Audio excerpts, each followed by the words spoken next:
The Oklahoma Sooners continue to roll at home. They've won 31 straight in Norman. It's the nation's longest active home winning streak. And a tough place for Jimbo Fisher's first road game as head coach at Florida State. The good news for Jimbo, one of the nation's best quarterbacks, made the trip from Tallahassee with him. Stopping Christian Ponder will be job one for Oklahoma today, while the Seminole defenders will have to contend with DeMarco Murray, who ran for 208 yards in last week's season-opening win over Utah State.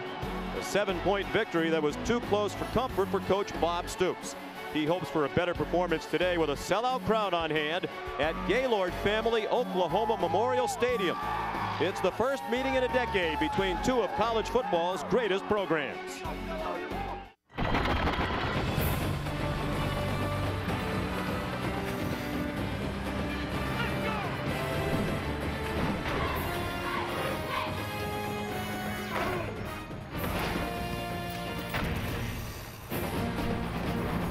On a hot and sunny day in Norman, Oklahoma, number 17 Florida State is ready to take on 10th-ranked Oklahoma.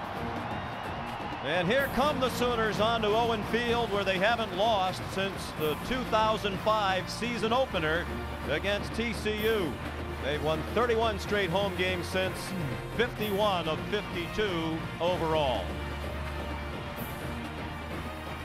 Hello everybody and welcome. I'm Sean McDonough along with Matt Millen. Delighted to have you with us for what should be one of the great games of this college football weekend, Monster Saturday here on ABC. And Matt, one of the big stories of this college football season, the retirement of Bobby Bowden, replaced by Jimbo Fisher. So far so good for Jimbo. An easy win last week at home against Samford, but the competition much tougher, and they'll rely heavily on Christian Ponder. Just a little bit tougher this week.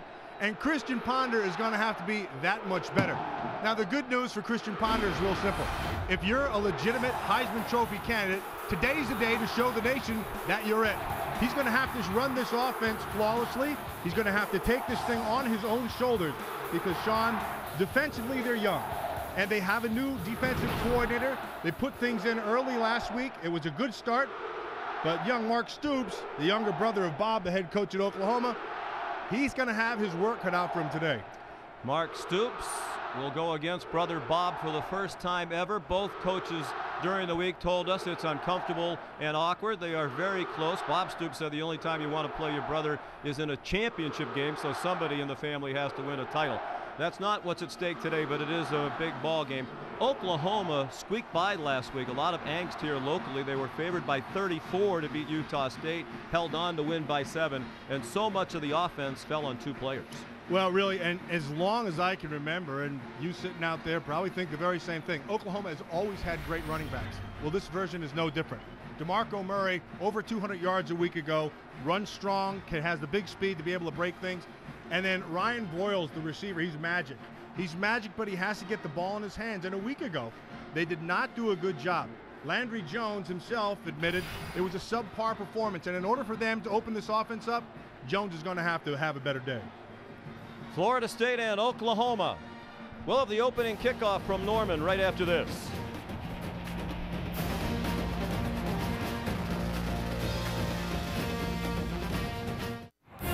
Watching ESPN College Football on ABC, presented by Buffalo Wild Wings.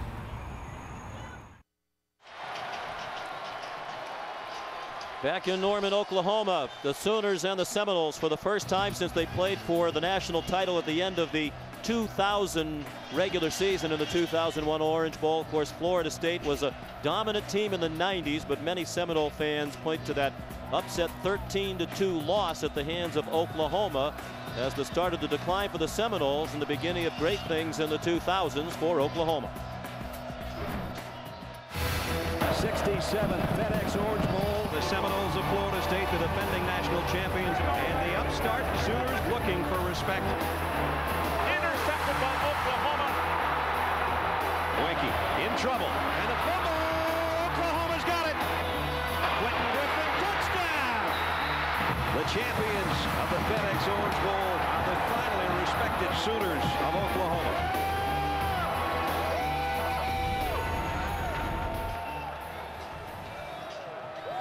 And they meet again. And this big crowd is ready. Florida State won the toss and deferred. So Dustin Hopkins, the sophomore from Houston, Texas, with a big leg, will kick off. 6 of his 10 kickoffs last week against Samford went for touchbacks. He led the ACC in touchbacks last year.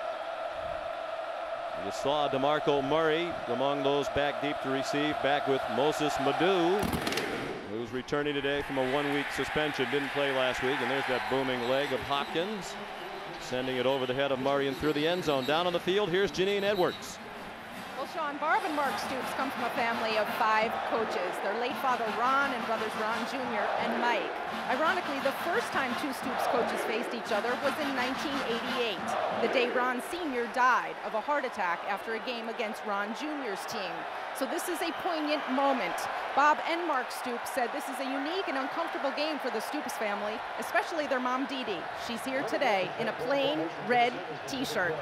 Regardless, Ron Sr. will be proud of his boys either way. Indeed. Bob Stoops said, Mom better be cheering for my team. She's staying at our house. Quick throw to get it started by Landry Jones.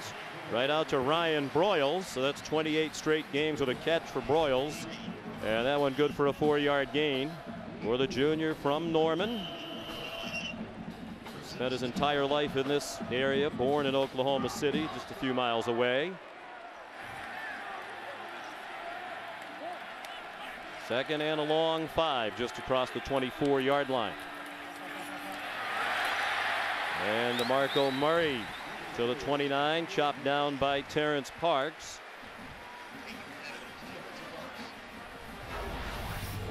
Here's a look at the starting offense for Oklahoma.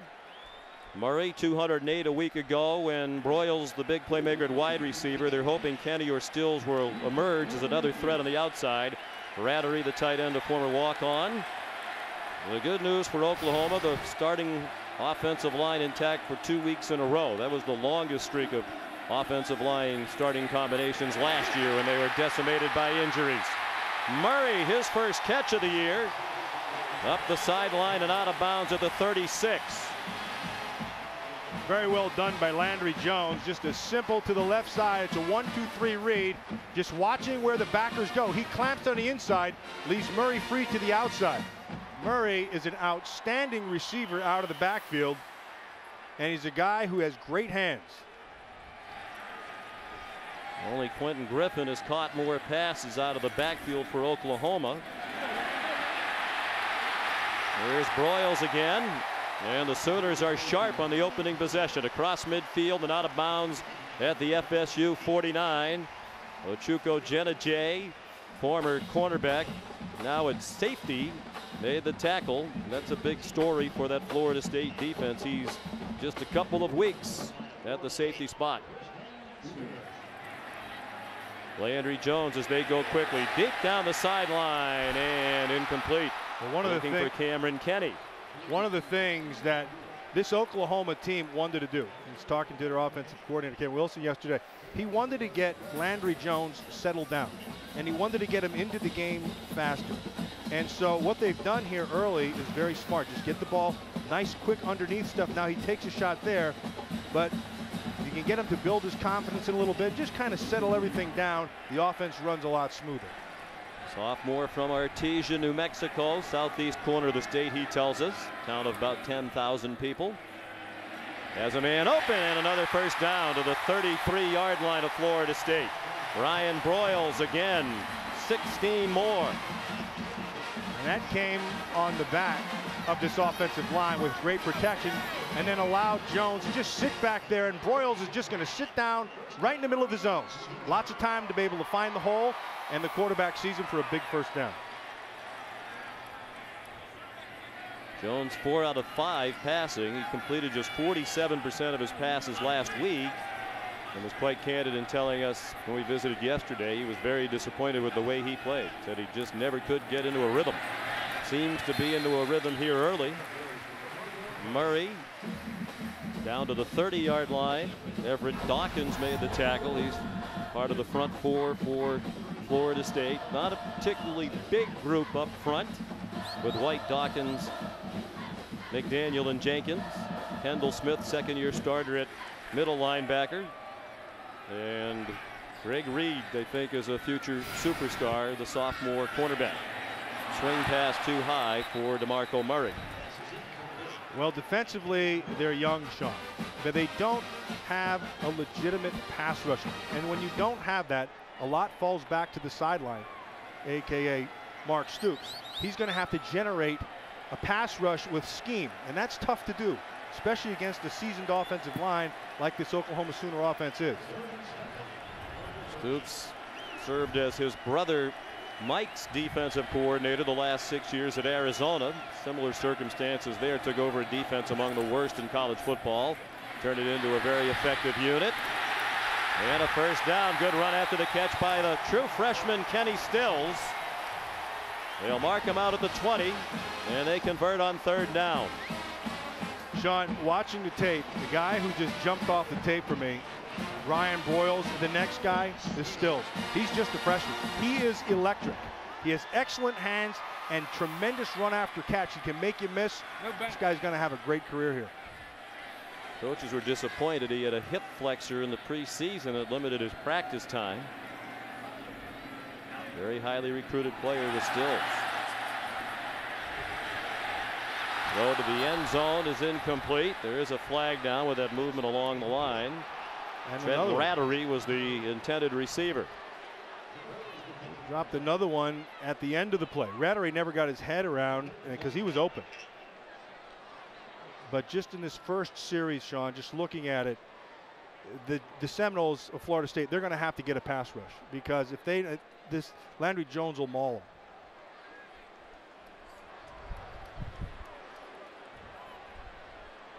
Jack Childress is the referee out of the ACC, Florida State's conference. We have Big 12 replay officials. Dead ball foul.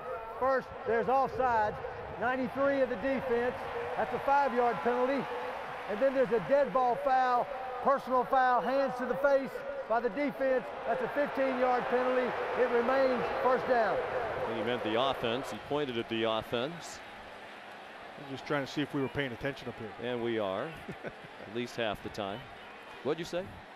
Yeah, exactly. Now, Mark Stoops, the other thing that's going to be tough for him, it's not a real big defense. They're young, and they have some good young speed. They can run. They're athletic. But their defensive line is not the biggest group. 290 is the biggest. It's first and 20. And they're setting up a screen with blockers out ahead of DeMarco Murray, and he's tripped up after a 9-yard gain. A nice job out there in tripping him up, because that had a chance to go big. Again, Murray, excellent out of the backfield catching the ball. And Landry Jones is just slowing things down and taking exactly what the defense is opening. And then Kenny battles for the first down and has it inside the 10, out at the 8, with Greg Reed in coverage. You're going to watch. They're just playing zone coverage. Greg Reed gets his drop, and then because there's no pressure, Jones is just sitting there and just taking his time and finding the open receiver sitting down in the zone. And in every zone, I don't care what it is, there are always holes in zones. You need time to find it. First and goal, Sooners after a 13-yard gain. And DeMarco Murray is down to the 4-yard line. He carried 35 times last week. Says he's ready to take the pounding. Spent a lot of time working on his conditioning in the offseason, yoga, stretching. A lot of the players now doing that mixed martial arts. And he's lost a little bit of weight. They're hoping he can stay healthy for a full year. He takes off up the middle and is very close to the end zone. They're going to mark him down just short. Well, they are just doing whatever they want right now. They're just, that offensive line is handling the defensive front, and they're running and throwing at will. This will be the 14th play. Jay Millard is in at fullback, leading the way for Murray, and he scores a touchdown. The official on the near side signaled touchdown.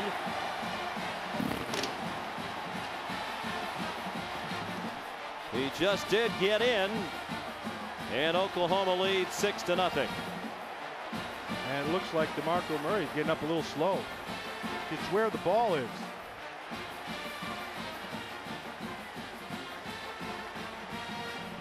Goes up over the top. That's a tough one. This guy right here had a good look at it, and up go the arms. It looked like as he landed, the ball was right on the goal line, breaking the plane. We mentioned he's had a history of injuries. They are going to review that touchdown. And Kevin Wilson, we visited yesterday, the offensive coordinator, said he thinks Murray could be even better because of the injuries. He's never really had good continuity in his workout routines, in his practice habits. And as a result, they don't think he's been as good as he can be, and that's saying a lot because he's been a pretty good player. Well, and then the other guy they're excited about is Moses Madu. And Moses Madu is available this week. He wasn't a week ago. But as long as I can remember, going all the way back, now Billy Vessels was a little bit before my time. I remember from Joe Don Looney on, there have been a plethora of running backs at Oklahoma. Every year, seemingly, they have a stud. And this year is no different. Hey, you had 3 Heisman Trophy winners here. Billy Sims, who I thought was a great player. Steve Owens in '69. So they've always had great runners here. Review, the call on the field is confirmed. Touchdown. Well, it looks to be right. Ball landed on the goal line. So it's an 80-yard touchdown drive, 14 plays. And Landry Jones, by his own admission, off his game a week ago, very sharp on that drive. 7 out of 9 for 77 yards. Almost all of it through the air for Coach Stoops. Patrick O'Hara to kick the extra point. One of the issues for Oklahoma this year is that place kicker. O'Hara was just named the starter in the week leading up to the opener. His kick is good. And the start's good for these fans. 7-0 Sooners. Less than 5 minutes played. We have a timeout.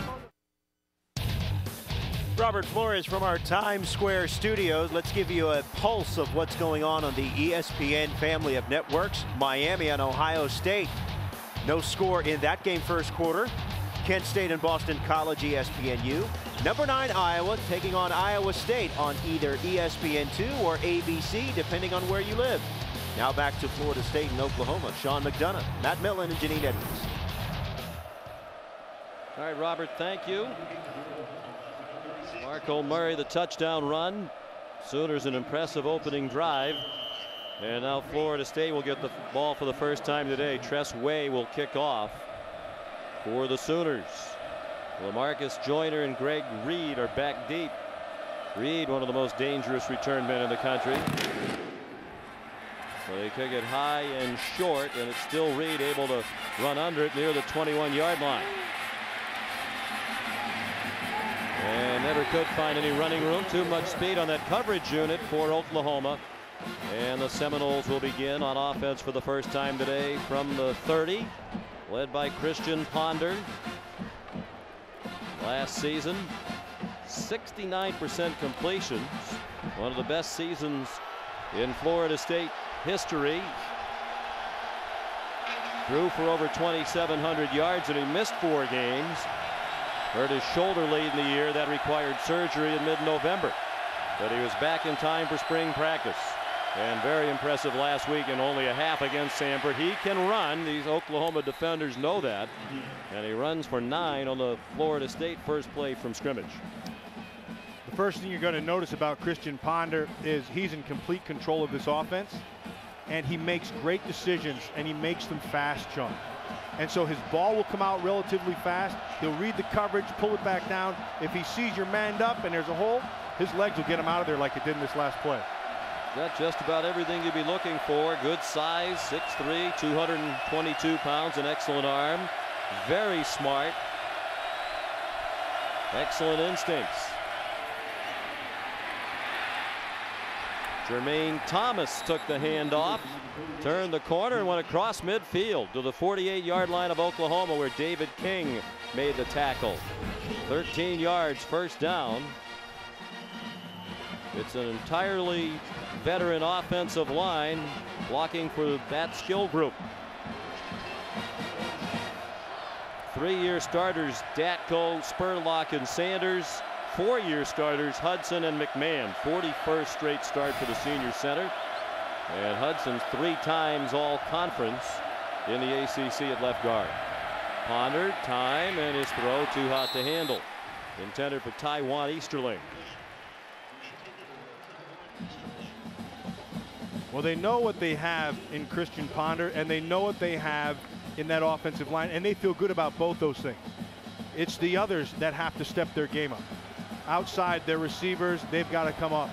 And then also in the running game, Jermaine Thomas, 38. Lonnie Pryor, another guy. Ty Jones. These are guys who have to be able to match the play of their quarterback and offensive line. Big contrast in the offensive lines. Oklahoma didn't have one player who started on the O-line last week who started the season opener for them last year. Burt Reed the catch, 13 more. And Florida State just as impressive as Oklahoma was on its first possession that yielded a touchdown. Now look at this. There's no pressure whatsoever. And again, the same thing we said on the first drive for Oklahoma applies right here. Because there's no pressure, sit down in the zone. There's a hole in every zone. He does a nice job of sitting right in there, and Ponder finds him perfectly. Reed's a junior, 60 catches last year. The leading returning receiver. 1st and 10, Florida State. Ponder to the far sideline, too high. Over the head of Burt Reed. Oklahoma was one of the best defensive units in the country last year. Of course, they lost Gerald McCoy up front. They do have Jeremy Beal, they believe is one of the best defensive ends in the country. Casey Walker and McGee in the front. Frank Alexander didn't play last week with an ankle injury. Wirtz, young and talented in the middle. Travis Lewis, one of the best linebackers in the country. First team All Big 12 last year. The big concern, the cornerbacks. Both Fleming and Hurst made their first career starts last week, and from time to time they struggled. Utah State passed for 341 yards. Greg Reed takes off running. He took the direct snap. This went to the 28-yard line. Sean, this guy, Greg Reed, you and I were watching, and he's an exciting player. I mean, this kid is a returner. He's electric. As a cornerback, the kid is quick as a cat. He's a lockdown type of guy. And they'll use him on offense like you just saw right there. He'll see something, and he is through it. Man, he's like lightning. 3rd down and 4.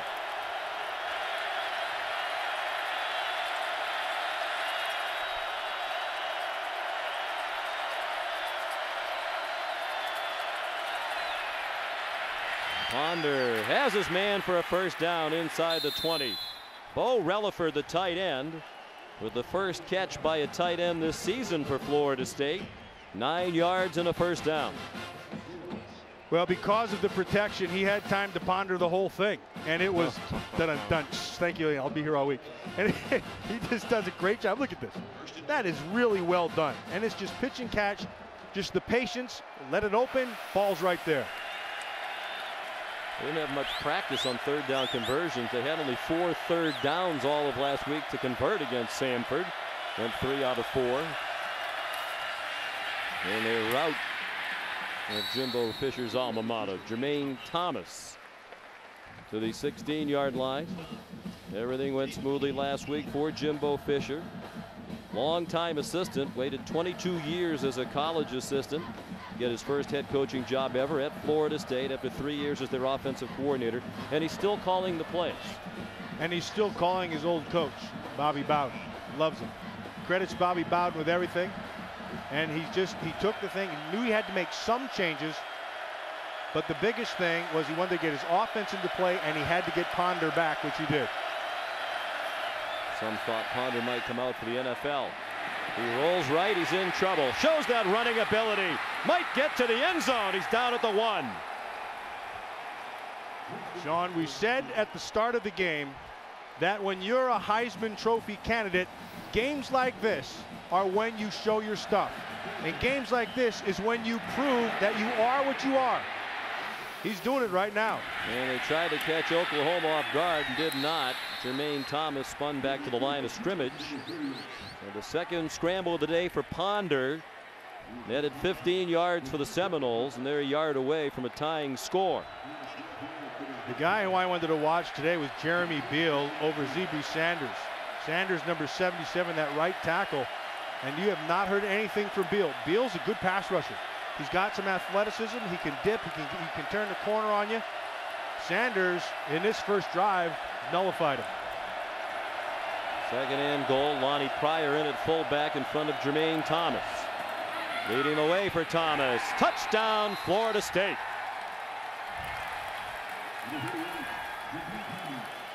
That was huge, Sean. Came back and answered it the way they had to answer it. Offensive line took control. Ponder had his way, and they come down and get a big score to tie this thing up.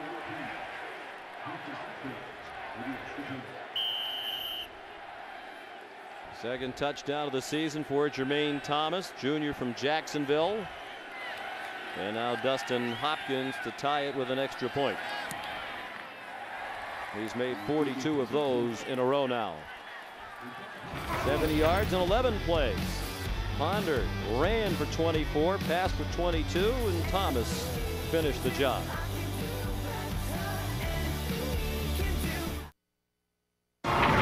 ESPN's College Football on ABC, brought to you by Buffalo Wild Wings. You have to be here. Nissan, proud partner of the Heisman Trophy. And Northwestern Mutual. Begin building your foundation for life at northwesternmutual.com. Sooner Schooner. Covered wagon, reminiscent of the mode of travel used by the pioneers who settled Oklahoma. Schooner was first introduced here in 1964, didn't become a OU mascot until 1980, powered by Boomer and Sooner. Nice sound effects. That's a Conestoga, isn't it? It's really cool. This is one of the great venues in college football, but part of what makes it cool is when that Schooner comes out around the field. If you're the opponent, you don't want to see it. Remember our good friend and colleague Mike Godfrey talked about when he coached at Kansas, used to come in here and Oklahoma would hammer him. He said those horses were quite winded by the end of the day for all the laps they had to do around this field. Oh, that's funny. Yeah, I've heard some stories about guys saying we thought they killed the horses. They ran up so many points. There's Dustin Hopkins with the big leg to kick off again. Going to get quite as much of this one. But Moses Madu won't bring it out from about 7 yards deep. Let's look at today's more sound effects. Today's Chick-fil-A drive recap. I'm not sure if that was the video making that noise or you, Matt Millen. Well, one thing who's making a lot of noise is that Oklahoma defense, because Christian Ponder had his way with him. And he used his feet, he used his arm. The offensive line had a lot of time, then opened holes in the end zone, and they were a complete offense in that whole drive. So both offenses impressive. If you're the two coaches, though, you have to be a little worried about your defense. Florida State's defense really not tested by Samford. There is a flag down with that movement at the line, and it's Murray ahead for 5. And of course the defense was awful last year, so here's their first big test, and Oklahoma goes right down the field, and it's more of the same for the Oklahoma defense. Offside, bad last week, bad on that drive. Defense, that's a 5-yard penalty. It remains first down. Brandon Jenkins offside. You know, Sean, the tough thing with defense, I mean, it's defense is highly integrated based on discipline, but you have to have a couple things. You have to have some big men inside because you always have to have a point to start with. That's the first thing. And then you have to have great discipline because one guy jumps out of a gap and it's 6. Oh, and by the way, you need a pass rusher. Marco Murray down at the line of scrimmage. Tackled by Moses McCray, who wasn't even listed on their 2 deep, but he's been in there for a couple of plays. Let's check in with Janine Edwards. Well, Sean, just as you guys were talking about Florida State's defense, when they came off the field after that opening drive, Mark Stoops very agitated. There were missed assignments. Guys were not lined up right. One guy went left instead of right, so they're hoping to get back to basics here on this drive.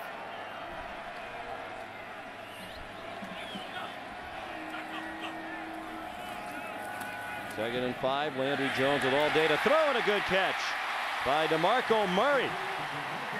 Terrence Parks had the coverage. Well, they didn't throw one to Murray that he caught last week. They're correcting that this week. That's a 22-yard reception for Murray.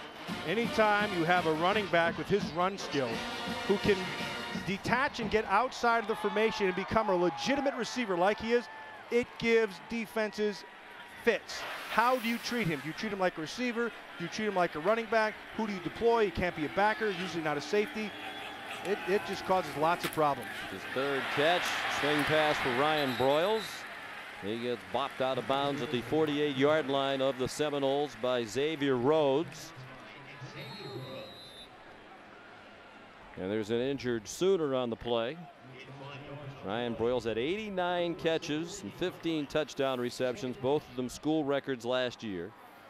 Had a huge bowl game in the Sun Bowl. They win over Stanford, but he caught 13 passes, 3 touchdowns.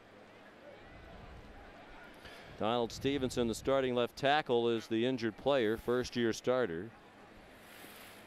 That's reminiscent of last year when their offensive line just got annihilated by injuries.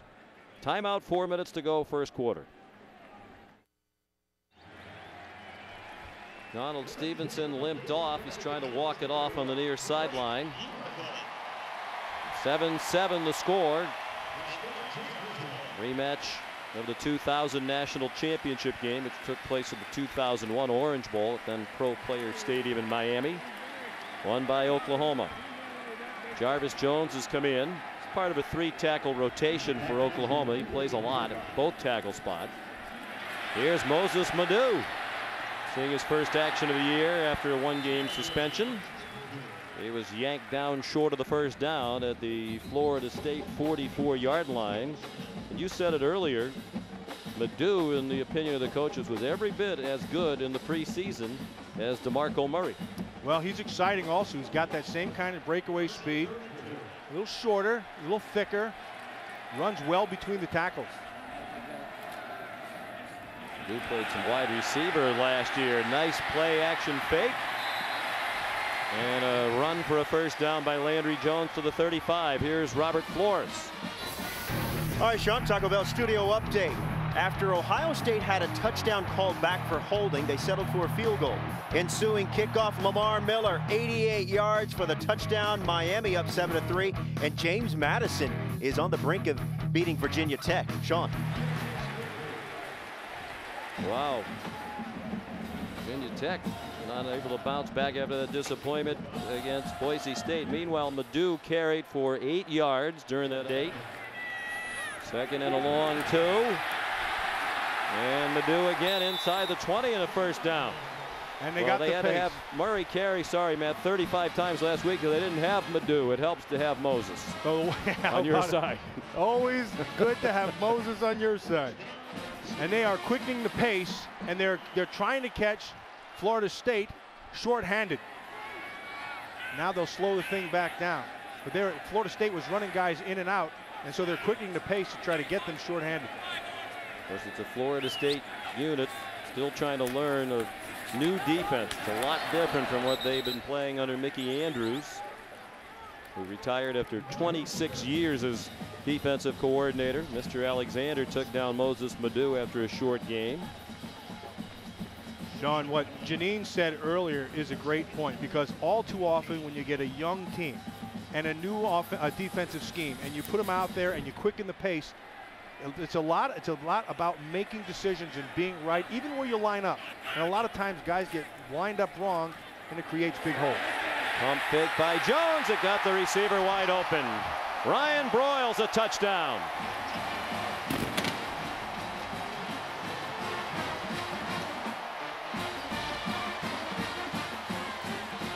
Well, that whole thing, again, that offensive line, no pressure. He ran the ball, come off with play action, has plenty of time, and has a perfect throw down that left side. 5 catches already for Ryan Broyles. He caught 2 touchdown passes last week. That's his 3rd of the season. Another 80-yard drive. Looks like we could be in for a shootout today. And Patrick O'Hara adds the extra point.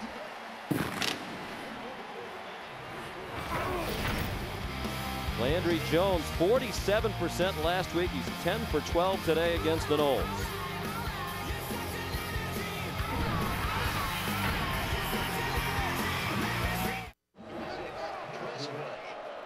Ryan Broyles caught 9 passes last week against Utah State, 2 of them for touchdowns. He has 5 catches already today and a touchdown.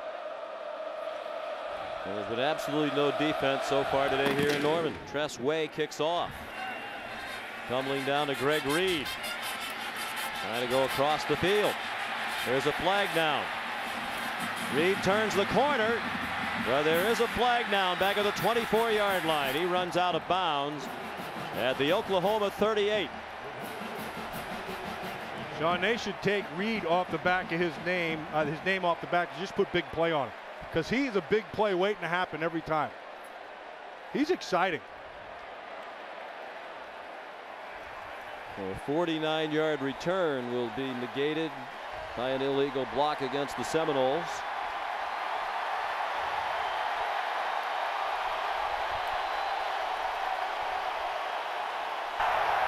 During the return, blocking it back, 84 offense, 10 yards, first down.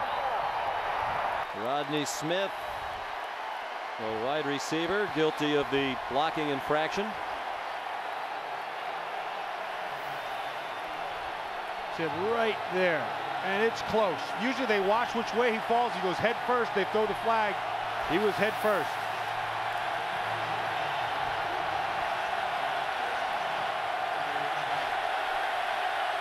Well, the ball comes all the way back to the 14-yard line.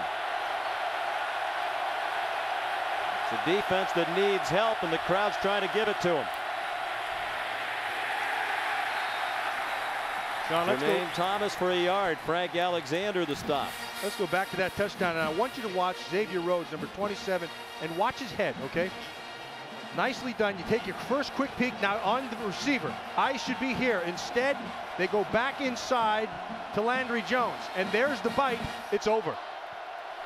Broyles makes the break. The ball's thrown to the outside shoulder. 6 quick.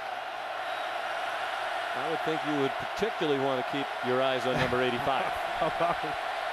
That's another secondary for Florida State. Empty backfield. 5 wide receivers for the Seminoles. Under a minute to go in the quarter, and the pass is broken up. Intended for Willie Halstead. He wanted a flag. He's not going to get it. Tight coverage by Jamel Fleming, the junior from Arlington, Texas. Good tight coverage, and they got a little bit of pressure that time from Jeremy Beal, that left defensive end, off of Sanders, number 77. Sanders going to try to cut him. Now, this is an athletic guy. This is a guy you have to get into him. You can't just kind of drop at his feet. He has excellent feet. He redirects extremely well. He can bend on that outside half. He does some good things.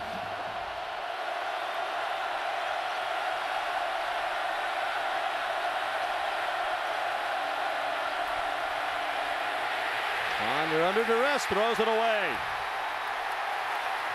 And a flag thrown, might be for intentional grounding.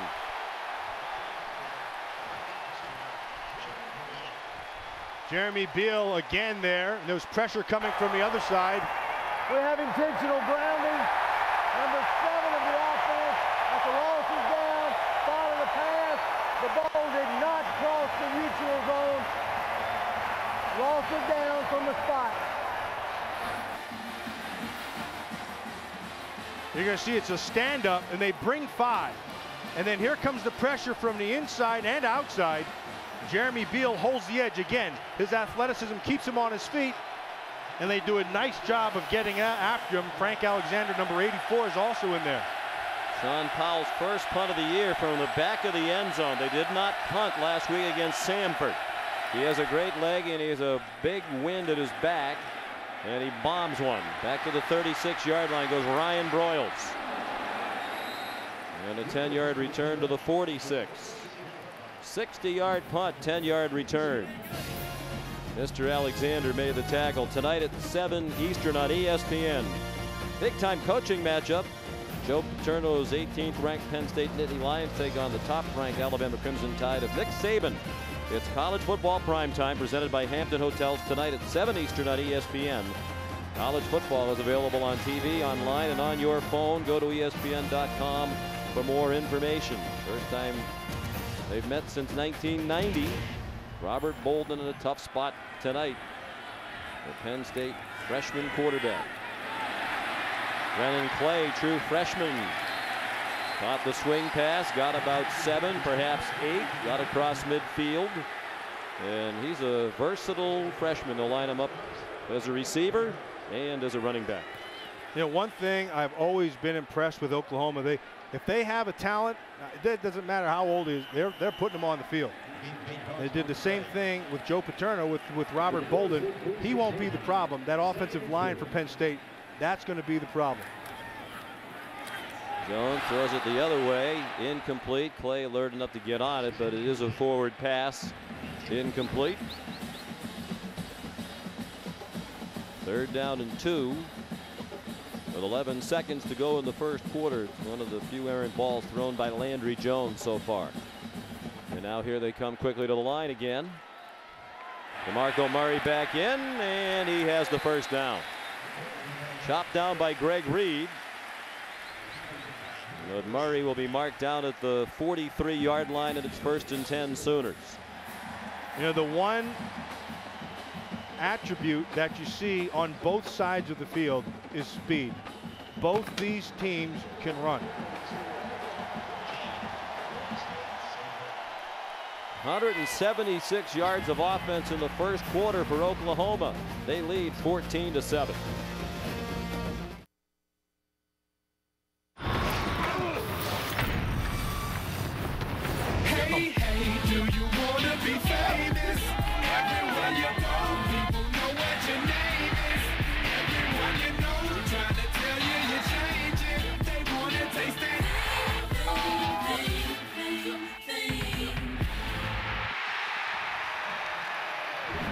Back in Norman, Oklahoma, ready to go with second quarter action. Oklahoma leading 14-7 and on the move again. 1st and 10 at the Florida State 43.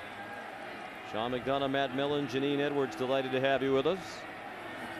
On a warm and humid day, temperature in the mid-80s, 60% humidity. Dewan Miller, his first catch of the ball game. To the Florida State 37. Let's take a look at our Pacific Life game summary. Florida State had a terrific opening drive, answering an opening score by Oklahoma. But Florida State stopped on its second possession. The big statistical edge to Oklahoma. That will continue with another big play and a touchdown for Cameron Kenny.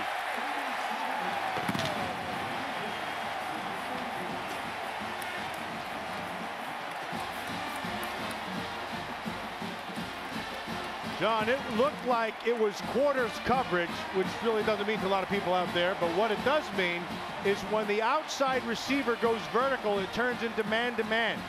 Cameron Kinney did go vertical. Landry Jones had plenty of time to make the throw, and he beat Greg Reed. Looked like Reed was going to try to make a play on the ball, missed it, and it's 6 quick.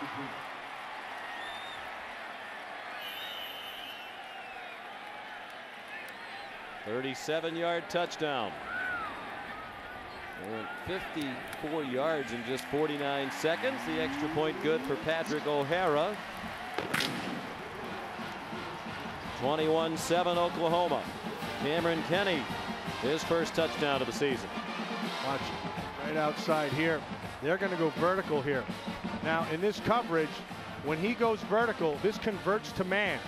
Greg Reed sitting out top. Now he's got to get depth. Sees the ball, tries to make a play. Kenny had gotten on top of him. Very well thrown ball, and again, plenty of time to make that throw. Well executed. Well, he was a little down about how he played a week ago when we sat and talked to him, but he's going to be pretty darn happy about what he's done up to this point. Cameron Kenny, senior from Georgia, with the touchdown. Meanwhile, on the other side, when they played Sanford last week, get a chance to break in the new defense against lesser competition they're seeing today. Mark Stoops says there are days at practice when he thinks, wow, they're really getting this. It's all starting to gel. And then there are other times he just puts his hands on his head and says, I can't believe we're still making those kinds of mistakes. You know, Shauna, I got to tell you, this team, this defense, under Mickey Andrews played great defense for years, and they were a predominantly man-to-man team. And when you go from a man-to-man group to playing lots, that's hard to do. And you start recruiting guys who have a lot of man skills, and then zone is about feel, and zone is about lots more vision. You have to see where your help is. You have to understand where things are. You have to use your help. You have to see the whole field. It's a tough transition. He'll get it done. Tress Way kicking off for the first time today with the wind at his back.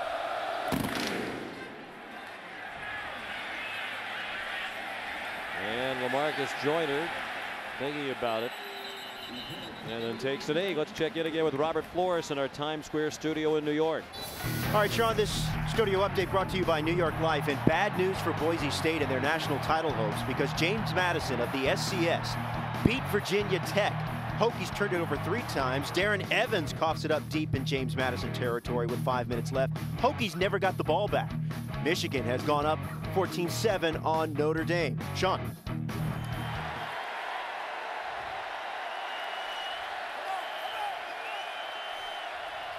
All right, Robert, thank you. Florida State already down by 14, just seconds into the second quarter. Seminoles 7-6 a year ago, but picked by the media to win their division of the ACC, the Atlantic Division. They had a Clemson and Boston College. Taiwan Easterling has the pass from Ponder and has a 9-yard gain with DeMontre Hurst in coverage, first-year starter, sophomore cornerback. Well, James Cooley, the offensive coordinator for the Florida State Seminoles, if he's sitting back right now, he's looking at the best way for them to move the football is in the air. It's Ponder. Coley knows it, and he's going to have to use that arm the whole time. James is in the press box, provides advice for Jimbo Fisher, who ultimately calls the plays. Nothing doing on the run for Chris Thompson. James Coley told us it will be running back by committee for Florida State unless somebody gets the hot hand, then they'll ride that runner. Jimbo said it wasn't that hard last week to manage the head coaching decisions and the play calling, as he did that for the first time. Now, I always thought for a head coach the toughest thing is to manage the game overall, like game clock management. That's a whole nother skill all by itself. He's doing that too.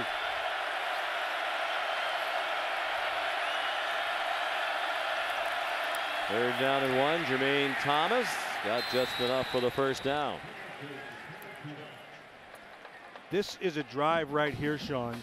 Given the way Oklahoma has moved the ball, Florida State has got to be able to answer it. Because if they fall back by 2 scores, it stands a chance of getting ugly, because they have not shown any ability to be able to slow Oklahoma down. Again, this goes back to Ponder. Ponder's got to make the plays. He's what they have. Great players make big plays in big games. This is a big game.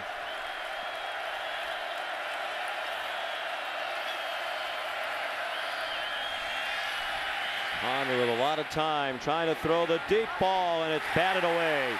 Good coverage by Jamel Fleming as he was running stride for stride with Burt Reed. That's what we were talking about earlier. They're young, Jamel Fleming just a junior, but man, they're talented. And Reed does not run away from Fleming. Fleming's just tracking the ball the whole time. That's very well played. You've got to gain some separation at one point. He's got a stem at the top of his route. He didn't do that. Fleming just tracked him. Yeah, an interception and 10 tackles, but last week Utah State threw for 341 yards. They have an excellent quarterback, DeAndre Burrell. A lot of people haven't heard of, but he's outstanding. Ponder got drilled as he threw it. Caught by Taiwan Easterling, who battles to the 39, about 2 yards short of a first down. Travis Lewis made the tackle. In defense of that secondary, Bob Stoops and Brent Venables both said last week they played a lot of basic coverages.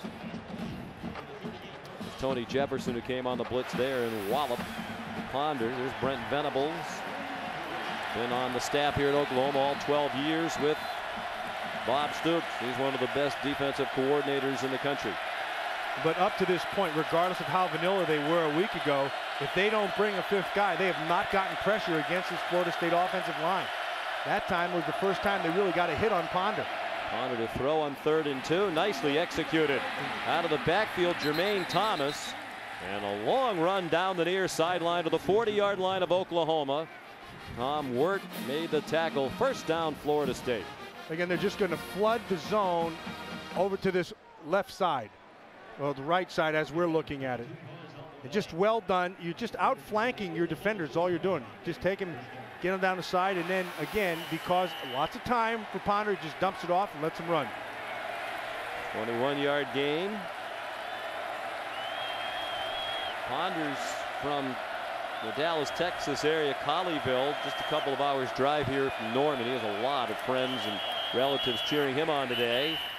And movement before the snap.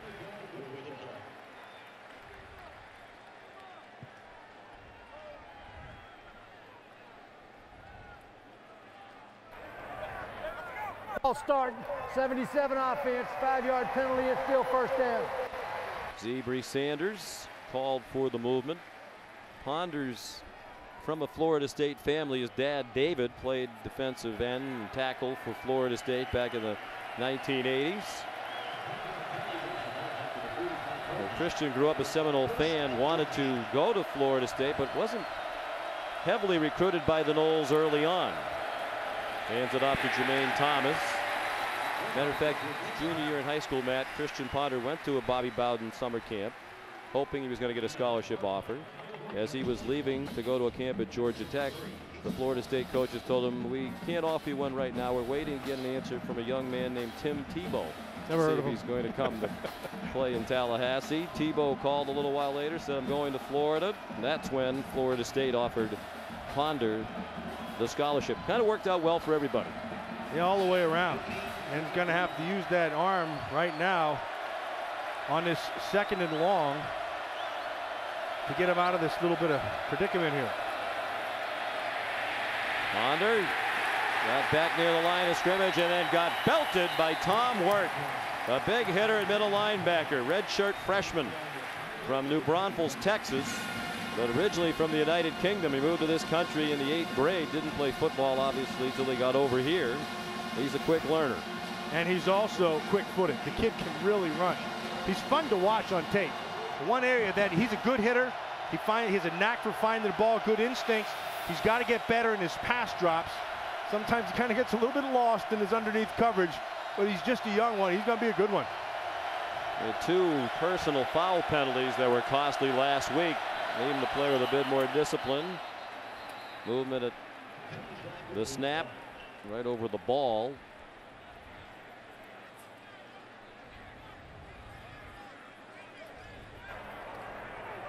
For the snap, it was offside by contact, 53 of the defense. That's a 5-yard penalty. It's still 3rd down. J.C. Walker, sophomore from Garland, Texas. You're going to see they like to stand a bunch of people up. The reason they do that is it's hard to account for everybody inside. So they'll like to get 3 to 5 guys, sometimes 6 or 7 guys at the line of scrimmage. Look at this. And then the offensive line has to decide who's coming and who isn't.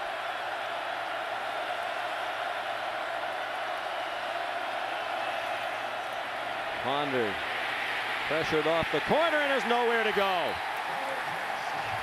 Down at the 42-yard line, Frank Alexander, a welcome returnee to this defense today after he sat out last week with a high ankle sprain. He's been a factor here in the first half.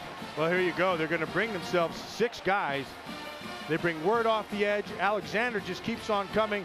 They do a nice job all the way around. But again, that offensive line has to decide who's coming and who isn't. Everybody has to be accounted for. That time Alexander beat it.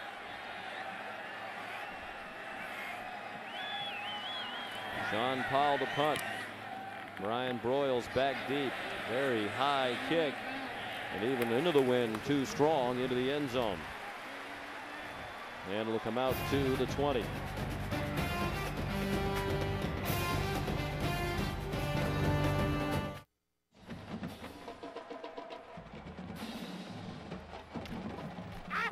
Let's take a look at today's Aflac trivia question. As we mentioned earlier, Oklahoma 31 straight wins here at home, the longest current home winning streak in the nation.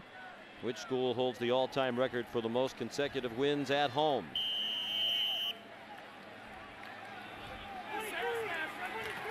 I thought it might have been Oklahoma, because they had that stretch where they never lost when Bud Wilkinson was the coach, home or away, but that is not the correct answer, to give the folks at home a little hint.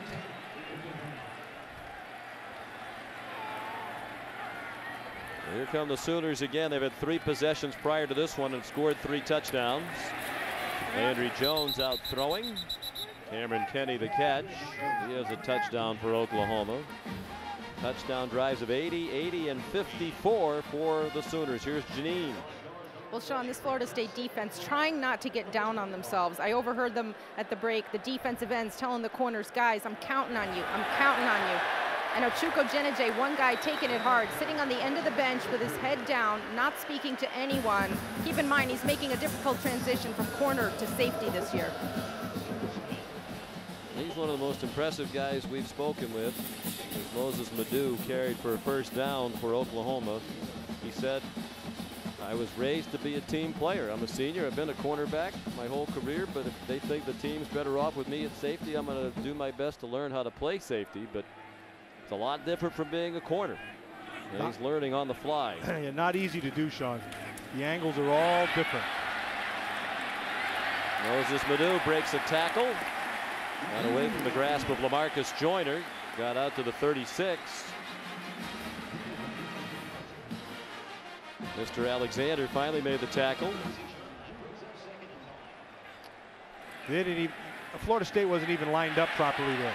They're having trouble with this tempo as well. Landry Jones on target to Cameron Kenny. Coaches want more from some of the wide receivers other than Broyles, and they're getting it today from Cameron Kenny. His 4th catch for 72 yards. Well, we said at the start somebody else had to pick the pace up, and everybody's picking the pace up right now. The Sooners have them on their heels right now. Right down the seam, wide open. James Hanna. And another touchdown for Oklahoma.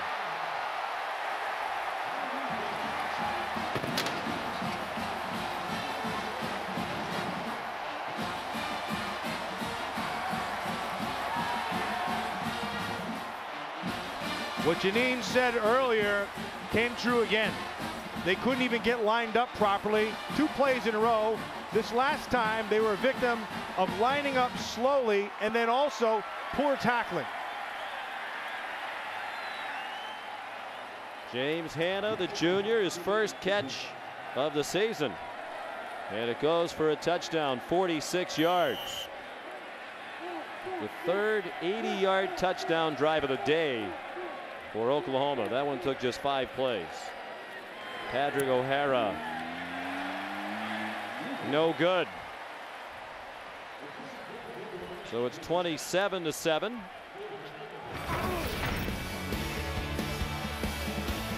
Four possessions, 4 touchdowns for OU.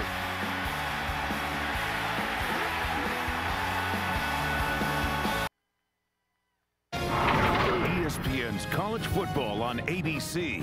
Brought to you by Liberty Mutual Insurance. Responsibility. What's your policy? Cadillac, the new standard of the world. And Taco Bell. Think outside the bun.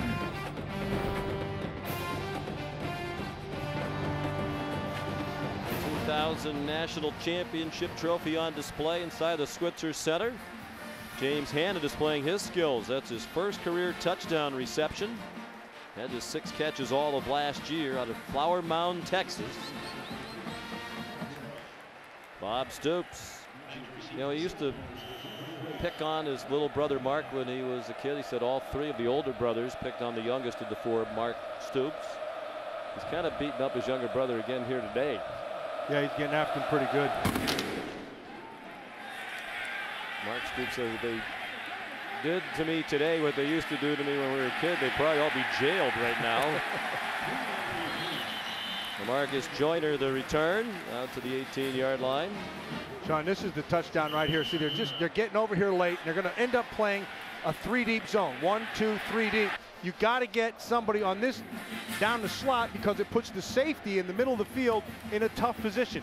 He has a 2-way go, and once he does that, it's too late. They run it down the other side, and you can see right there, Bradham, who didn't get the jam on the slot receiver, just kills the coverage.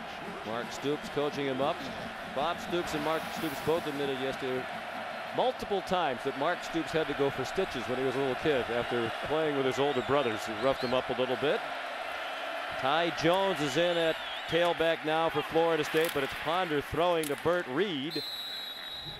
And he's to the 32-yard line. Now bear in mind, last week Oklahoma led Utah State 21-0 and had to hang on for a 31-24 win, and that fourth quarter last week was scoreless. So there were a number of times Utah State had the ball with a chance to drive and score, and they could not.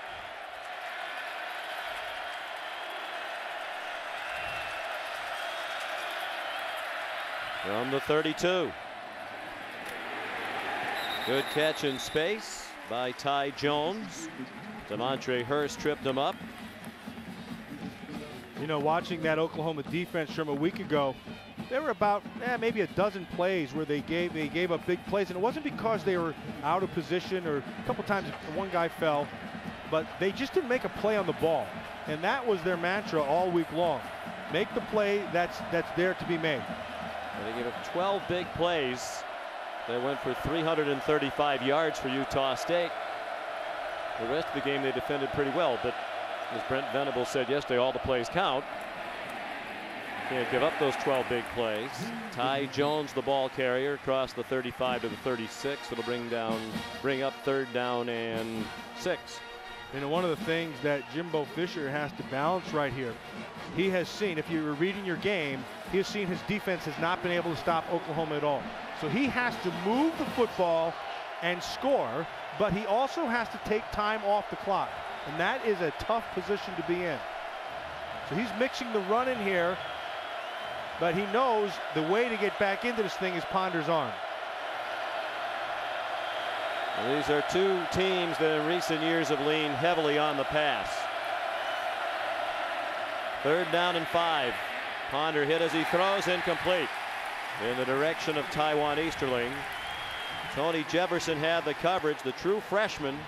Brent Venables said yesterday Jefferson is going to be a superstar if he works hard because he has tremendous ability. First guy that jumped off the screen when you put the tape on was Jefferson. He has great ball skills and he has excellent instinct. John Powell to punt.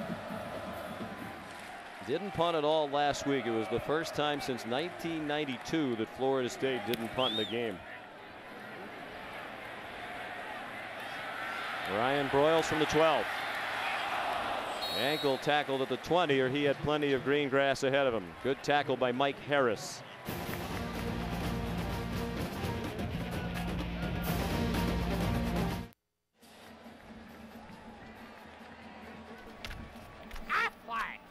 Time for the answer to today's question. What school holds the all-time record for the most consecutive wins at home? And the answer, the University of Miami, 58 straight home wins. And almost a full decade without losing. Of course, Bob Stoops has lost only twice on this field in his 12 years as head coach. The last one, the season opener, 2005 against TCU. Prior to that, you have to go back to the regular season finale, 2001 against Oklahoma State. Flag down, DeMarco Murray down at the 25-yard line, tackled by Greg Reed.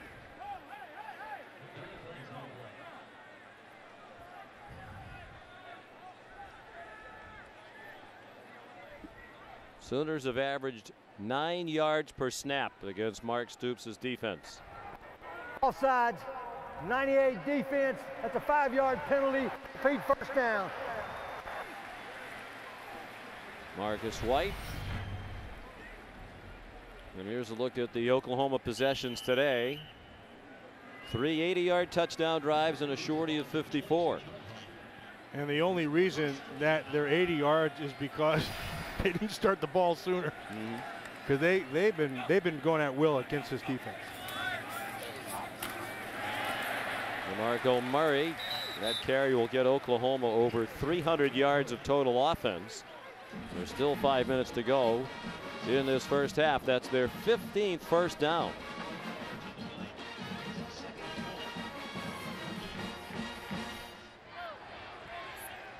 Second and 1.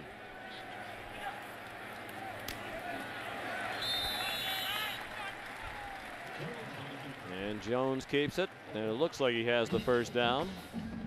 Tackled by Brandon Jenkins. Let's check in with Janine. Well, Sean, you know, 2008 Heisman winner and former Sooner Sam Bradford gets the start for the Rams tomorrow when they host the Cardinals. And he told me last week's game he watched, and he said, I know everybody was hoping for a more commanding win and a victory, but we did get the victory. Any way you get it is important, but I hope that they learned a lot from their mistakes. Mistakes can be productive, and in watching what's going on here today, I'd say they did take notes. Well, certainly Landry Jones played a lot better today. Just found Broyles for about 7. And now Broyles again for the first down. And Landry Jones says it's a lot different for him this year, Matt. Last year, thrown into the fire when Bradford got hurt on a couple of occasions and finally went down for the year. He said this year it's his team. It's not Sam's team anymore. He is in command of the offense. And everybody around him knows it. And they expect him to take charge out there, and it's a big difference.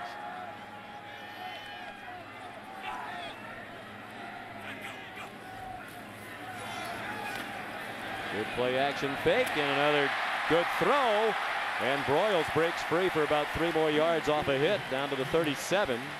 He's not very big, but we saw yesterday, Matt, he is solidly put together at 183 pounds. Yeah, he's over a 300-pound bencher, but the thing that impressed me most about Broyles is when he walked into the room, man, he just lit it up. Has a great personality, big smile, great attitude. He's one of those guys that you want, you want him on your side. 8 catches already. He can bench 345. Ball looked like it slipped out of Jones's hand. And a big break for the Seminoles. Well, now they're going to rule it an incomplete pass. They were hoping it was a fumbled recovery.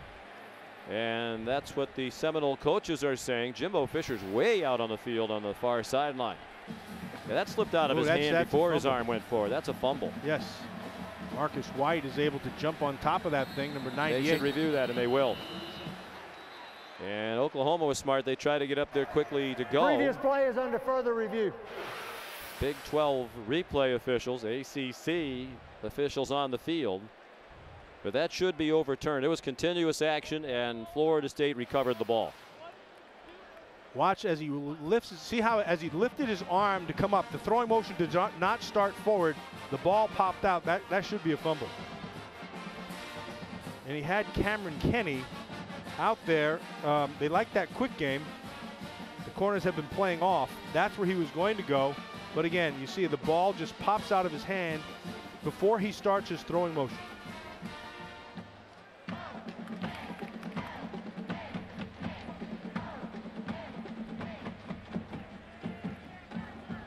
were 4 Seminoles who all jumped on top of the ball.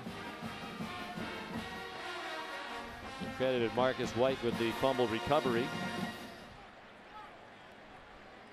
And I think they're going to overturn this and give Florida State the ball just about at the 40-yard line. It looks like that's what it should be. And if in fact that's the case, Florida State's got to do something with it here. They cannot fall any further behind. They're down right now by 20 points. And this offense from Oklahoma shows no signs of slowing down. Bob Stoops, the head coach of Oklahoma, at the bottom. His younger brother Mark, 7 years younger. How about top of your screen. Bob Stoops, by the way, turned 50 on Thursday. So happy birthday to Coach Bob Stoops. After further review, the result of the play is a fumble. The defense recovered the ball, 39-yard line, first down. Good officiating. An instance where the process works. How about we had a chance to talk to Mark Stoops the other day, and we were talking about his brothers and all his coaching and all those things, and I said, can you take your brother? Oh, absolutely. In a heartbeat. First, didn't hesitate. Yesterday we mentioned the quote of their high school coach back in Youngstown, Ohio, Coach Butchie, who said of all the Stoops brothers, the 4 of them, Mark was probably the best athlete, and Bob Stoops immediately said, no way, no way. Sounds like brothers. But Mark was the best baseball player. Bob said he was the best basketball player. And they're going to review it again. Maybe the process doesn't work quite as well as we just gave it credit for. Maybe the spot. Yeah. I just got a kick out of talking to him because I don't care how old you are as brothers, whether you're 10 or whether you're 50. As soon as you say to a brother, "Can you take him?" Absolutely. First words out of his mouth, no hesitation. It's funny because they did The ball is placed on the 35-yard line, first down. They did a lot of the things a lot of us who have brothers did when we were kids, younger brothers. They said they'd make Mark Stoops jump up and down on a bed, and then they try to cut his legs out from under him so he'd land on his face, and it's not hard to understand why he'd wind up with stitches. Here would come Dad, the late Ron Sr. Stoops, up to say, "Come on, you didn't really do that to your younger brother again." We think, based on the replays we've seen, the ball should actually be on the 40-yard line, not the 35-yard line. They moved it back 4 yards, but they moved it to the wrong place. That's the 40-yard line, not the 35. And I think they're going to change it again. Oh, this is bad. This is when the process drives you crazy, because it's not that hard. The ball should be on the 40, gentlemen.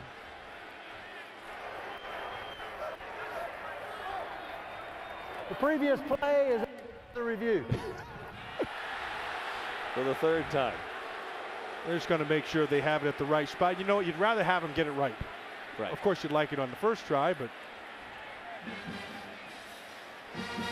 the ball was recovered at the 40.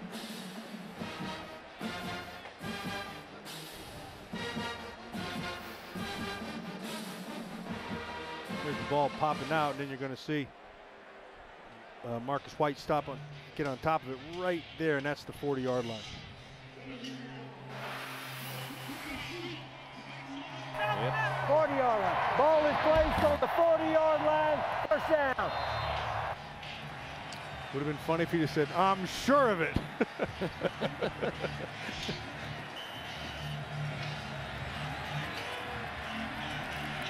So here they come. 3.5 minutes to go, and all 3 timeouts left for Florida State. First time in 5 possessions the Sooners didn't score. Ponder threw it into a crowd. There were 3 or 4 Sooners right there. They were trying to set up a screen for Rodney Smith. And that was not a good decision.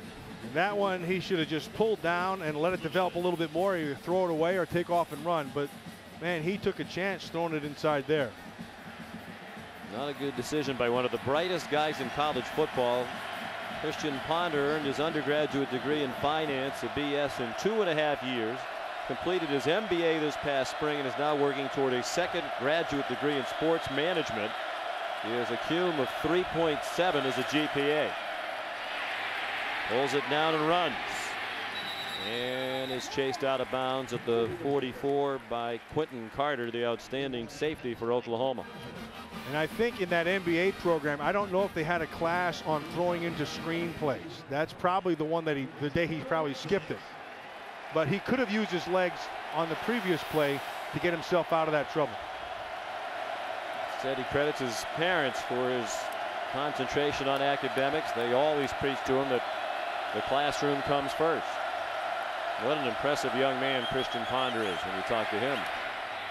And another one up for grabs, intended for Rodney Smith. Coverage is starting to get a lot better, and Tony Jefferson in 2 weeks has been about as impressive a true freshman as you'll see on a college football field. You're exactly right, Sean. This kid is going to do nothing but get better and better, and he's going to be a stud. This kid does so many things well. He runs well, like I said, great instinct, has a great feel for the ball. He's just starting. It's only his second game. The defense holds after the turnover, and here's Sean Powell.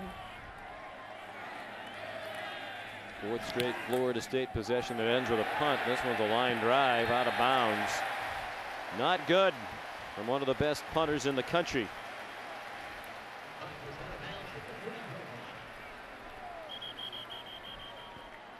They're going to mark it at the 30. Well, that might be reviewed several times before they snap it again. 26-yard punt.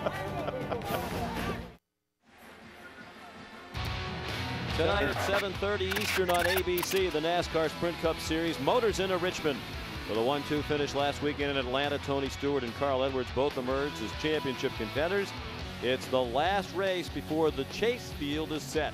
The NASCAR Sprint Cup Series at Richmond at 7:30 on ABC. Clint Boyer in the last of those chase spots right now in pretty good shape. Ryan Newman, Jamie McMurray, Mark Martin all have a realistic chance to move into those coveted spots tonight. Marcus White took down DeMarco Murray, and we're under 3 minutes to go in the first half. 2-yard gain for Murray, fifth-year senior out of Las Vegas, Nevada. Well, Landry Jones has had his way here today with his Florida State defense, and he's done it the courtesy of this offensive line because they have given him all kinds of time to throw. Not as much time that time, and excellent coverage. Crowd wanted to flag, but it looked from here like Xavier Rhodes had inside position on Ryan Broyles and was actually in better shape to catch the ball. Well, they just locked up again. Or maybe not. It's pretty good coverage. Yes. We're very high here, so when we say it looks from here, it'd be like watching from a satellite dish. A satellite, rather. Here comes pressure on Jones, and they finally do get to him. Right up the middle, Everett Dawkins, sophomore out of Spartanburg, South Carolina. Well, they brought 5, and they came from the left side, and Dawkins is able to break free on the inside. He just beats the right guard there. Just get to the outside. They brought an extra man. The first time all day that they've gotten pressure. Timeout called by Florida State. We'll check in now with Robert Flores in our Times Square studios in New York. Sean, earlier on ESPN's College Game Day, the guys talked about an advantage Miami might have in the special teams game. That advantage is bearing out. They've returned 2 kicks. This punt goes 79 yards. Travis Benjamin pressing the X button for a little turbo boost, and it's 20-17 Ohio State. But potentially this could be a disastrous day for the ACC. Virginia Tech, a ranked team, loses at home to James Madison. Maybe as many 5 ranked teams from the ACC could fall. James Madison, notable NFL alumni. Charles Haley, former teammate of who? Matt Millen. And Christian Ponder, Robert's very well aware of that. He said this is a great opportunity, this game right here for the ACC. He thinks the conference gets a bad rap in football. Tress Way to punt. Boy, this game has developed into a sputtering affair. Well, James Madison goes down there and beats. False start, 30 of the offense, 5-yard penalty. It's still 4th down. Beats Virginia Tech. Virginia Tech probably let Boise State beat them 2 times. And that's tough. You can't carry it with you. You got to let it go and move on. James Madison plays good football. He mentioned Charles Haley, who will probably be a Hall of Famer. Gary Clark, also great player to come out of James Madison. Yeah, they won the FCS National Championship a few years ago under Mickey Matthews. Booming punt by Tress Way, who punted a 85-yarder last week against Utah State. 3rd longest in school history. That one's not quite that long. It's down at the 32. Didn't get a great bounce after a long kick in the air. Still good for 52 yards. Tonight, another marquee matchup. This is a Monster Saturday with matchups of teams that have played one another in the past for national championships. That's true of Penn State and Alabama. 7 o'clock tonight on ESPN. College football primetime presented by Hampton Hotels. 7 o'clock ESPN tonight. Alabama beat Penn State in the '79 Sugar Bowl to win their 10th national championship, and a rivalry was born.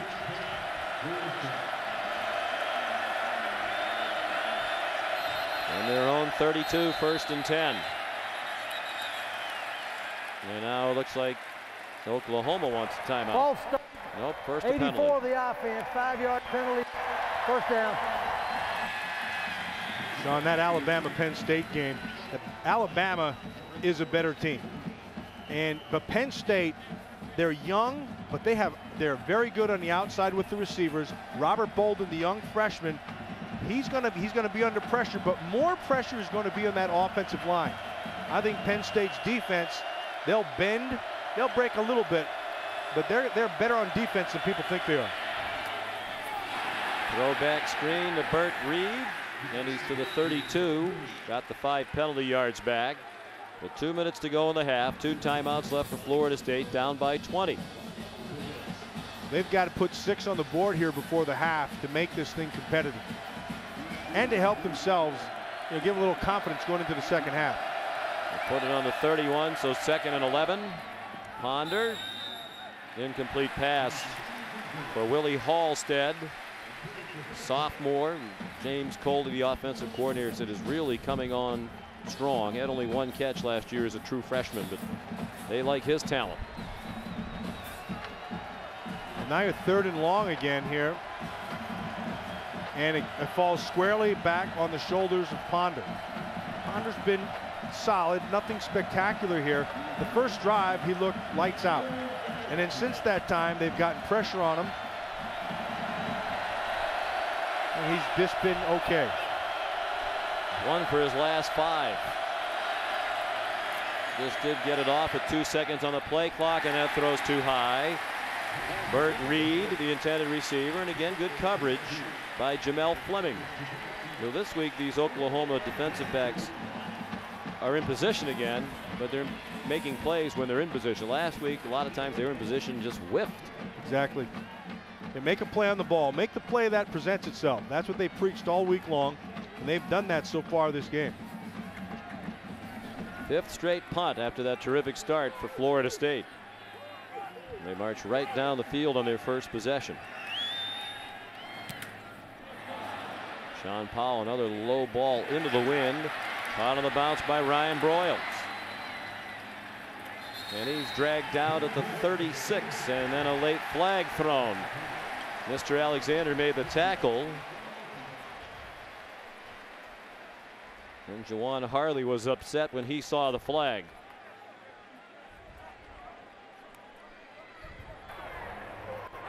Dead ball, personal foul with a late hit, 98 defense, 15 additional yards, first down. Marcus White called for the personal foul to take the ball across midfield. I don't know about that one. But they throw the flag and they tack it on, so away we go, and out comes Landry Jones, who's had just a great first half here. This offense has had their way with this Florida State defense the whole half. They've thrown it well, they've protected very well, and they've run the ball well. Landry Jones, the leading freshman passer in the country last year. He threw for just under 3,200 yards. He hits Moses Madu, goes leaping out of bounds. At the 43-yard line, that's a gain of 6. One of the things that really opens this Oklahoma Sooner offense up is that both those running backs, Madu included, and Murray, they catch the ball extremely well. It's like having a running back and a receiver in the backfield. Such a well-educated crowd, too. It's almost completely silent when the Sooners are getting ready to snap the ball. Dewan Miller bounced off the hit and gets chopped down inside the 15. Poor tackling by Florida State and a lot of extra yardage for Dewan Miller Jr. from New Jersey. Well, let's be a little bit more specific. Very poor tackling out of Greg Reed in this first half. Yes, he's an exciting return man. Yes, he has cover skills, but he's a small man and he is not wrapping his arms. And that's something he's going to have to do, or they'll continually take advantage of him. He's bounced off and missed a few tackles here in the first half, and it's been big for this Oklahoma Sooner offense. Here they come on a blitz. Landry Jones looking for Dewan Miller again, incomplete. 1:07 to go in the half, and all 3 timeouts left for the Sooners. Xavier Rhodes had the coverage. They're locked up man-to-man, and that's why he went down that right sideline. Thought he'd be able to beat him, but Rhodes beat the coverage. Quick tempo again. Jones to the far sideline, looking for Cameron Kenny, incomplete.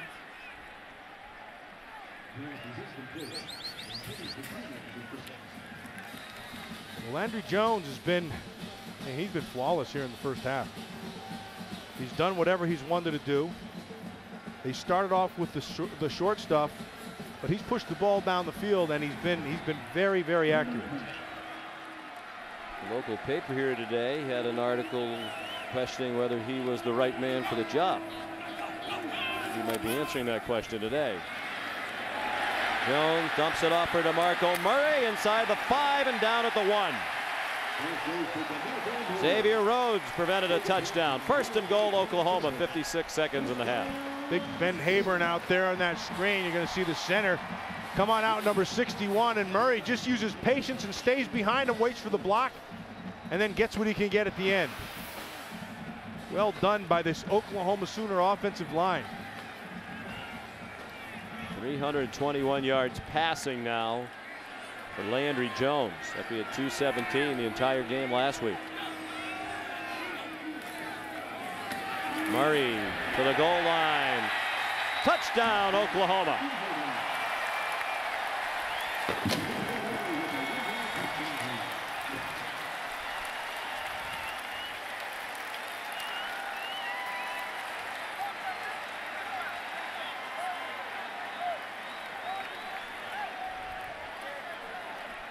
Sean, this offense is just mauling this Florida State defense. I mean, really, they're doing whatever they want to do. Almost entirely through the air. Just 51 yards rushing for Oklahoma, but why run it when you're throwing it with the effectiveness they are? Kevin Wilson would like to be balanced. In recent years, they've had a hard time running it. In order to be balanced, they've had to run it because they've always thrown it well here. Murray carried it in. His 2nd rushing touchdown. Engineered the drive by Landry Jones. Well, he's been spot on all game long. And he's been throwing it to a variety of receivers, inside, outside, short, and deep. And he's been accurate, and he's piled up the yardage. While it's been a great day for Landry Jones, this Seminole defense, it's been much less than that. They've been getting mauled. 321 yards and 3 touchdowns for Landry Jones. Ponder got out to that quick start. The offense for Florida State hasn't done much lately. For Oklahoma, touchdown drives of 80 yards, 80, 54, 80, and this one 49 yards in just 57 seconds. Well, you wanted to get your confidence into the young quarterback, and yeah, he played a lot last year, but every year is a new year. And they started off last week, and by his own admission, did not think he played very well. And so they wanted to get him a little bit of confidence. They started the game off just by throwing it underneath, a couple of short things, but it was evident early that A, he was on, and B, this offensive line was protecting extremely well, and they've taken advantage of that the whole first half.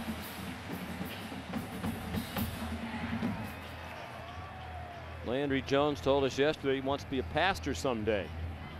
Said he wasn't particularly religious until he arrived here at Oklahoma, but has had a deepening of his faith.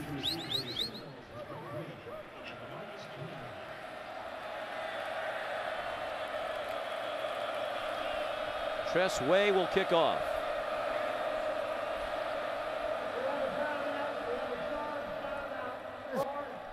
That's a 30-second team timeout. Florida State didn't have enough men on the field.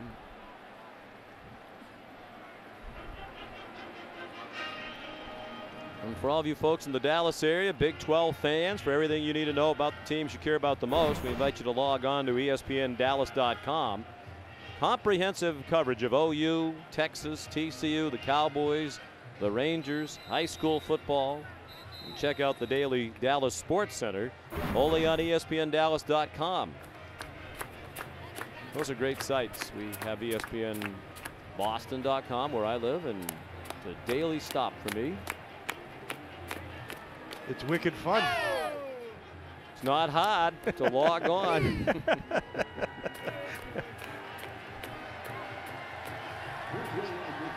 Well, they're having a great time here today. After a disappointing season of a year ago, they were 8-5 as the Sooners were beset by one key injury after another, most notably to Sam Bradford and Jermaine Gresham, their outstanding tight end. Oklahoma had 4 players taken in the first round of the draft. 3 of the top 4 picks, and Gresham was the 21st pick. LaMarcus Joyner taken down near the 20. Well, those guys have been healthy all year. Certainly would have been much better than 8-5. Where Sam Bradford was the #1 pick overall, the St. Louis Rams. Gerald McCoy to the Tampa Bay Bucks with pick #3. 1 pick later, The offensive tackle, Trent Williams, went to the Redskins. And then Jermaine Gresham, even after missing the year with a knee injury, still picked by the Cincinnati Bengals, number 21 overall. I know Marvin Lewis is excited with what he can do. Jermaine Gresham in that offense. With a tight end who can block and run the way he does. Jermaine Thomas taken down by Jeremy Beal. And it looks like Florida State will be content to get into the locker room here and try to regroup.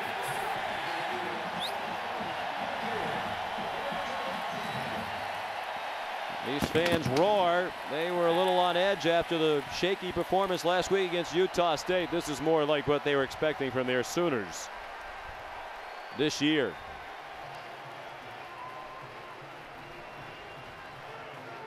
.313 passing yards, second most in a half in Oklahoma history. Here's Janine. Well, Sean, Oklahoma seems to be moving the ball at will. Jimbo, where are your biggest breakdowns defensively right now? Right now, they're controlling us up front. They're getting pass protection, getting guys open down the field. They're not really making a lot of yards in the run game, but they're picking up their third downs, and they're just keeping us off balance, moving the pocket, and doing a good job. And we're not tackling well in space. We're missing a lot of tackles in space right now. Now, when you're down by 27 at halftime, what do your guys most need to hear from you right now? Right now, we got to play it one play at a time. We got the ball coming out second half. We got to get a good drive, get some points, get back in the ball game. Anything can happen. Oklahoma was up 21 at halftime, up 21-0 last week. We just got to be positive, play one play at a time. Don't worry about the scoreboard, and play with a lot of heart and pride. Thanks, Jimbo. We'll see you second half. 19 first downs, 364 yards for Oklahoma. They lead 34-7. Stay tuned for a complete halftime report after these messages.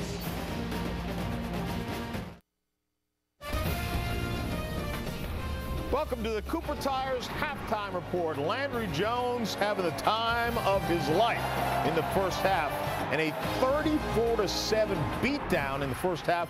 John Saunders alongside of Jesse Palmer. This is one of the games we've marqueed all week long. You couldn't see this coming. Well, there were a lot of people marveling at Florida State's ability defensively last week, giving up only 2 field goals against Sanford. Oklahoma providing different problems, a little bit of a different animal right now. Landry Jones, much more efficient. DeMarco Murray getting involved, running the football. We've seen him involved in the vertical passing game as well. Oklahoma's defense looked bad last week against Utah State. They look good today. Elsewhere, the other.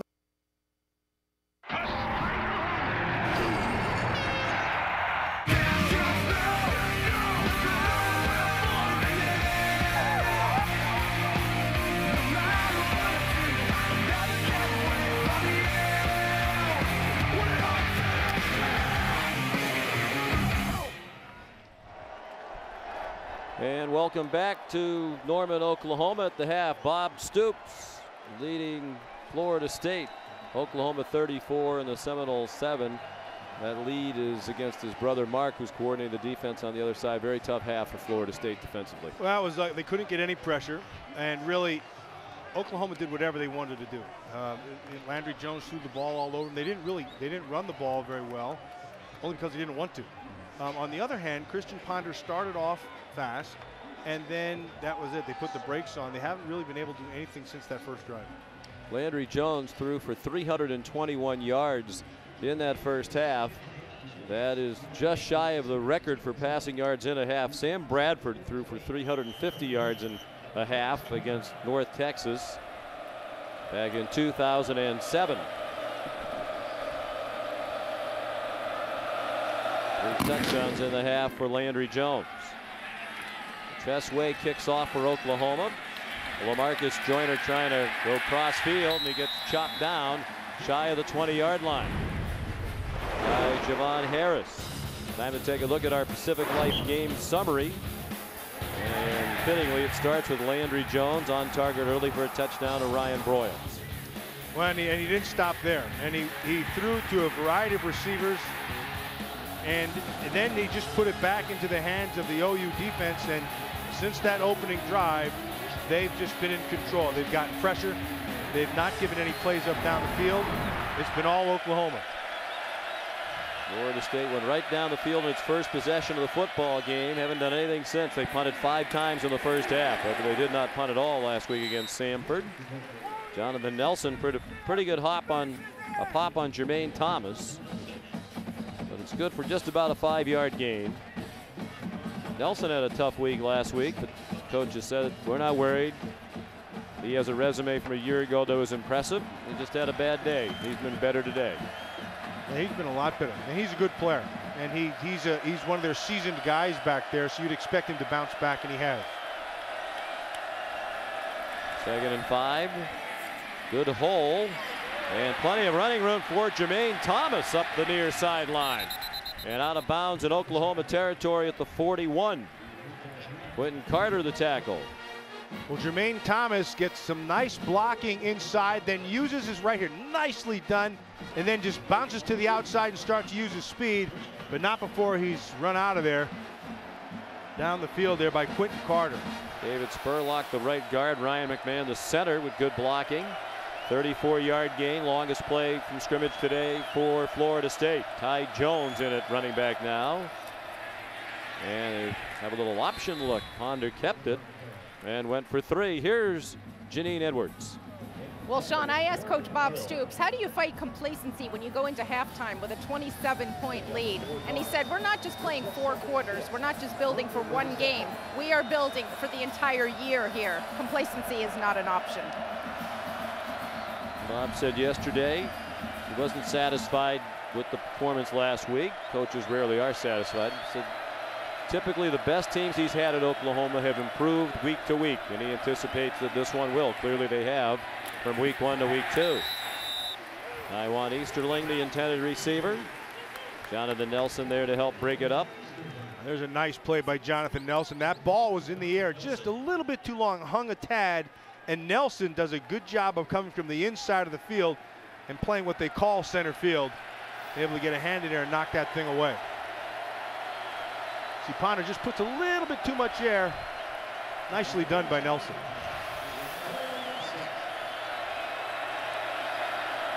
Nelson became a starter for the final 3 games of last season. Christian Ponder now 1 for his last 7. Pass for just 80 yards. And that one's thrown up for grabs. Again, they're trying to go to that quick screen for Willie Hallstead. And he was surrounded by Sooners. Imagine they'd go for this 4th and 6 comfortably into Oklahoma territory. Well, you heard Jimbo Fisher speaking to Janine as he came off the field. He's got to take it one at a time, one series at a time, one play at a time. You surprised they're not going for this? Yeah, they're down by 27. Oklahoma scoring just about every time they touch the ball. It's makeable down in distance. You're inside the 40. Yeah, I agree with you. I would have. Hey, that's why we're up here. These are the decisions Jimbo Fisher's never had to make. Not been a head coach prior to this season. 6th punt of the day for Sean Powell on a fair catch made by Ryan Broyles. 32-yard punt, well done by Powell. Ball marked on the 5-yard line. Jimbo Fisher, highly regarded offensive coordinator, part of a national championship winning team at LSU. Well, he's had success wherever he's been, and it won't be any different here. He's just going to take him a little bit of time, get his system implemented. He's got to get that other side of the ball taken care of, and that just comes down to getting good recruits. Landry Jones under center. And Marco Murray, the lone back, he finds a hole and slides almost out to the 10-yard line for a gain of 5. I would expect we'd see a heavy dose of the running game here in the second half. They want to get it going. Kevin Wilson says they're trying to be more balanced. Really no reason to run it today, the way they were throwing the ball with such great effectiveness in the first half. Murray runs to the 16-yard line. 6 more and another first down for Oklahoma.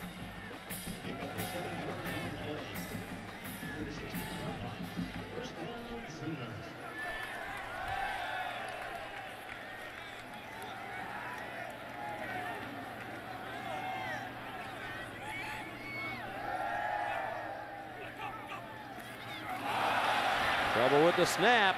And Murray has to fall on it back inside the 5.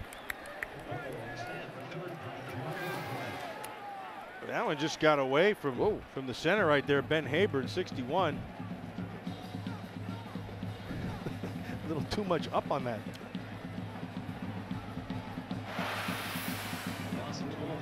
Hayburn, sophomore, frustrated he was injured the last part of last season. Wasn't able to play in the rivalry game against Oklahoma State or in their bowl game. A win over Stanford at the Sun Bowl. Ryan Broyles for a very short gain to the 8-yard line. Greg Reed made the tackle. And he wrapped up, which we had not seen him do in the first half.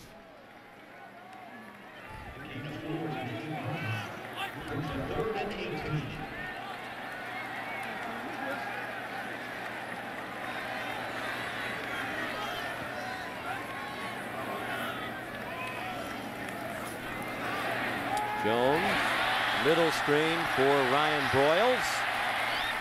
And he got it to the 20, but still about 6.5 yards short of the first down. And Oklahoma's going to have to punt for just the second time today. Kendall Smith made the tackle for Florida State. And a good job of Florida State's defensive line to transition from rushing and then turning around and getting back down the field to be able to get in on that tackle as well.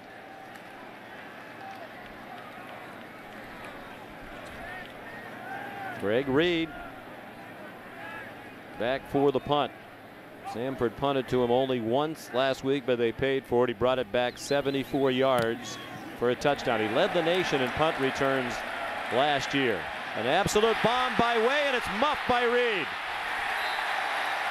And he manages to get it back at the 15-yard line.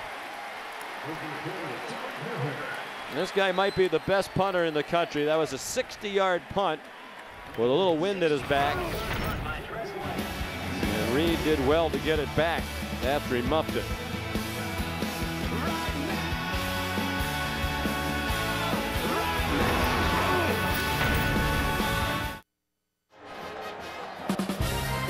Are you ready for some football? Monday Night Football kicks off this Monday with a doubleheader at 7 Eastern. The Baltimore Ravens take on the New York Jets. Then at 10:15 Eastern at San Diego and Kansas City. Monday Night Football on ESPN. Coverage begins at 5 Eastern. Monday Night Countdown served by Applebee's. Sean McDonough, Matt Millen, Janine Edwards. Producer Bo Garrett, our director Mike Roig. Delighted to have you with us. From Norman, Oklahoma, 70th consecutive sellout here at Oklahoma Memorial Stadium. That's a school record. Ponder's pass thrown up for grabs, looking for Willie Halstead, but it had just as good a chance of being picked off by Jonathan Nelson. Yeah, Jonathan Nelson's he's just sitting back there waiting on it. You can see him, he's going to rotate into it. He's eyeballing the quarterback the whole way. Yeah, he's lucky that one wasn't picked. Well done by Nelson, who's he's played himself a good game today. Really not bad a week ago. He made some mistakes not playing the ball. There you saw him playing the ball.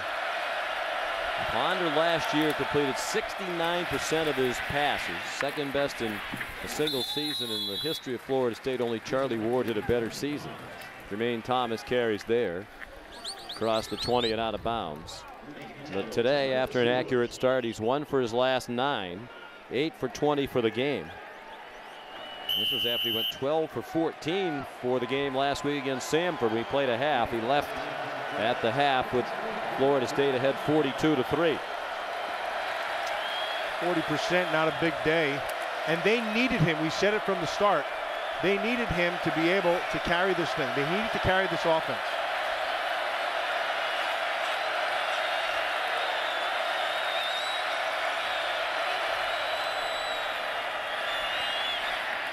Oh boy, throw it right into the hands of the defender, Travis Lewis.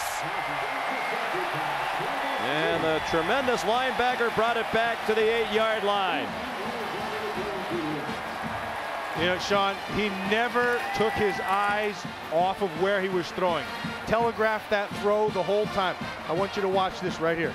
I want you to watch his head and watch his eyes. He's eyeballing it. Now all these defenders are watching the very same thing. He's not moved his head 1 ounce, and there's your pick. That one's completely unpondered. 14-yard return by Travis Lewis, the senior. considered one of the best linebackers in the country, certainly a candidate to win OU's 5th Butkus Award. Best linebacker in the country. 5 tackles today for Travis. Team leader, their leading tackler each of the last 2 years. And DeMarco Murray down to the 6th. We every week get to enjoy speaking with the players and coaches. We mentioned Jenna J of Florida State, very thoughtful young man, very impressive. Travis Lewis, one of the looser individuals we talked to. Funny, wasn't he? Very funny yesterday. He said he wants to be a chef someday. Yeah. He's majoring in sociology, but someday when his football days are over, he wants to go to culinary school, become a chef, and open his own restaurant. He had one great line. Landry Jones throws too far for Trent Rattery. He said, real simple, if there's no grease in it, it can't be food. Yeah, he talked about yesterday one of his favorite things to make is this sort of pizza egg roll. He also has an interesting haircut with the stars on the left side of the. I was going to try that myself today, but don't think that would work. But yeah, he makes this kind of pizza-ish thing that he sticks inside an egg roll and then fries the whole thing up. It didn't sound healthy. No, it didn't. It was a cholesterol slider, but he said it tasted great. Landry Jones had a lot of time. Throws to Rattery into the end zone. Touchdown, Oklahoma.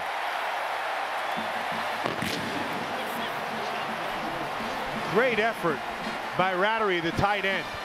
Refuses to go down. So it's a great effort by Rattery, and then it's an awful job again of tackling. Xavier Rhodes has him, get him on the ground.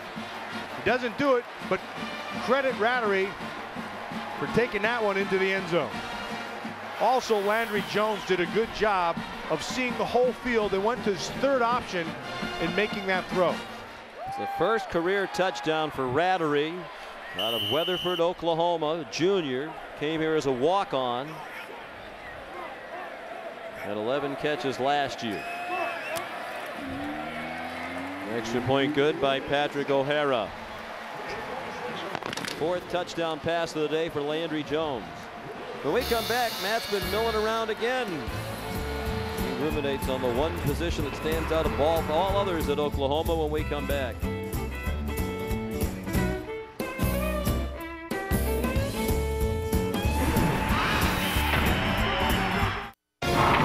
ESPN's College Football on ABC. Brought to you by the Home Depot. More saving, more doing. That's the power of the Home Depot. Pacific Life. For insurance, annuities, and investments, choose Pacific Life. The power to help you succeed. And Verizon, the official wireless service provider of the NFL. Look inside the Sam Noble Oklahoma Museum of Natural History, located here on campus. A lot of great exhibits, including that Hall of Ancient Life that takes you back on a journey about 300 million years. That's probably how long it seems that Florida State's defense has been on the field today. 41-7. If you're a Seminole fan, you have to be thinking different year, different coordinator, different schemes, but same defense that they saw for a lot of last year when Florida State was 108th in the country in total team. Press way short kickoff by his standards. LaMarcus Joyner right up the near hash marks, and he got flattened near the 25-yard line. Ronell Lewis. The hammer. The hammer is what they call him. Ronell Lewis. He is a special team extraordinaire. He plays, he runs well.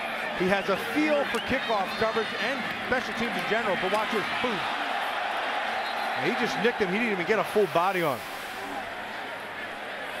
He got that nickname, the Hammer, last year as a freshman when he laid a couple of people out on special teams. From a small town here in Oklahoma, Joyner now back on his feet. Matter of fact, for most of his high school career, he played 8-man football. Correct. They think he's going to be a star. Was a linebacker. They've moved him to defensive end. They think that's where his future is. You know what he does really well, Sean, is he gets this first 2 steps out of his stance is pretty darn good. And when he gets a feel, he's just learning how to pass rush. So once he gets a feel for his hands and how to get his body lean going, this kid's, he's got a chance to be pretty good. No substitute for speed when you're playing this game. And Oklahoma, they have it in spades. Ponder out of the shotgun on 1st and 10 for Florida State. Reverse action. And Burt Reed taken down for a loss of a yard by Quentin Carter, the terrific safety who saw that one coming. Now it's time for our weekly installment of Milling Around as Matt ruminates on a number of subjects as we go to the various campuses. What's on your mind today? Well, you know, you start thinking about Oklahoma and what jumps out at you, and really it's right there, right in front of you. I can't remember an Oklahoma team or a time in Oklahoma history when they didn't have a great running back. It started in '52 with Billy Vessels, and then then there's Joe Donley, had Billy Sims as a Heisman Trophy winner, Steve Owens as a Heisman Trophy winner. We have an interception right here. But Oklahoma has always had great runners, and you think through them, there's a ton of them. You go to Greg Pruitt and Joe Washington and Leon Crosswhite, and I could name 20 guys off the top of my head. I think you just did. Jamel Fleming, by the way, who had the interception, and that's back-to-back interceptions for Ponder on their last 2 possessions. Maybe my most favorite running back of all time here at Oklahoma. I love Billy Sims. I love Kenny King, Spencer Tillman, but Greg Pruitt was awesome. And the reason, I mean, he said he would do it, and he went out and did it. We called him Do It Pruitt. I had a chance to play with him with the Raiders years later, but he had a shirt that he wore all the time. Said hello on the front and goodbye on the back. And he put that into play many, many times. There's Landry Jones. And he capitalized immediately on the interception by Fleming. And the pass incomplete. Fleming, his 2nd interception of the season. He had one last week. Well, I was surprised to hear Bob Stoops tell us yesterday that he grew up in Youngstown, Ohio. An Oklahoma fan, just loved their style of play with all the option and the ball fakes, the quarterbacks who could run. And he mentioned Joe Washington and Greg Pruitt as a couple of his favorites. Royals near a 1st down, a little bit shy as he goes out at the 21-yard line. And you said the same thing. Growing up in Pennsylvania, you used to love watching Oklahoma. I loved watching OU. I mean, there was a time, you think about it, Greg Pruitt came through, then Joe Washington, then Horace Ivory, Elvis Peacock, Kenny King, Billy Sims. I mean, there were year after year. Heck, their 2nd-team guys were studs. Kenny King might be the fastest fullback who ever played on the field. I mean, they just had guy after guy, year after year. Switzer did a fantastic job of recruiting, and they did and they're doing that again right now. Holding 69 of the offense, 10-yard penalty, it's still 3rd down. And this guy, he has a chance to be the next one. He didn't even get to Adrian Peterson and Quentin Griffin and all those guys. There was so many of them, but DeMarco Murray's got a chance to be that type of player as well. Well, he's running out of time. He's a senior. He is high on a lot of their all-time lists. Started the day 13th in career rushing at Oklahoma, under 2,700 yards. In a quiet day today, just 33 yards rushing. That last run negated by the penalty against Derek Mensick. Jones throws to Kenny Stills, the freshman, and he gets them back to the 22-yard line with Xavier Rhodes in coverage.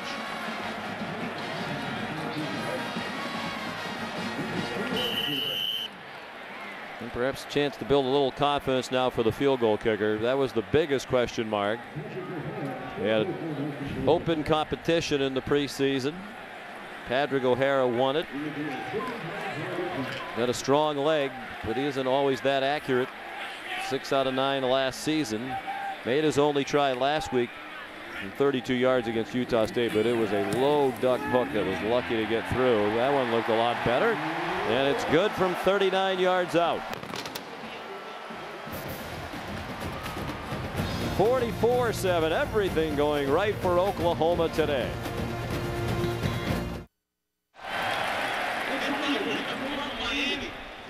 And we're back in Oklahoma, where the longest active home winning streak is about to be extended by the Sooners to 32 in a row as they are routing Florida State 44-7. Boise State on the blue turf, the 2nd longest home winning streak. And then Utah Disappointing day for Christian Ponder. Everybody we talked to was so upbeat in that Florida State camp, Matt. And we saw them toward the end of last season at Boston College when you could just tell there were a lot of issues, a lot of unhappy campers, kind of a dysfunctional family at that time. A lot of speculation about what was going to happen with Coach Bowden. But everybody we talked to this week, they're all on the same page, saying the same things. It's a much more unified team. Sometimes you got to go through a little pain. Yeah. Today they're getting a bunch of it. Easy to be all upbeat when you want to know off a big win. Some of the same issues re-emerged for Florida State today, and Reed barely made the 15-yard line on the kickoff return. Here's Robert Flores in our Times Square studio in New York. All right, Sean, Matt, time now for our AT&T All-America Player of the Week update, and it's Dante Warren of South Dakota, leading them to an upset win over the Golden Gophers of Minnesota in their home opener. 5 touchdowns in all, 3 through the air, 352 yards. Text VOTE to 345-345 and a chance at a trip to the national championship. Some big numbers there in Norman for the Sooners, Sean. Yeah, indeed. They're up to 403 yards of offense, Robert, with almost a quarter and a half to go. Here's Jermaine Thomas. And that's a loss of about 4. Jamel Fleming, he and his other fellow starting cornerback DeMontre Hurst took a lot of heat last week. They both played exceptionally well today. These corners for Oklahoma today, they've tackled well, they've forced well, their safeties have played the ball extremely well, and then their defensive line has also, in fact, we really haven't talked much about the linebackers because the defensive lines controlled the line of scrimmage the whole day. Loss of 4, 2nd and 14.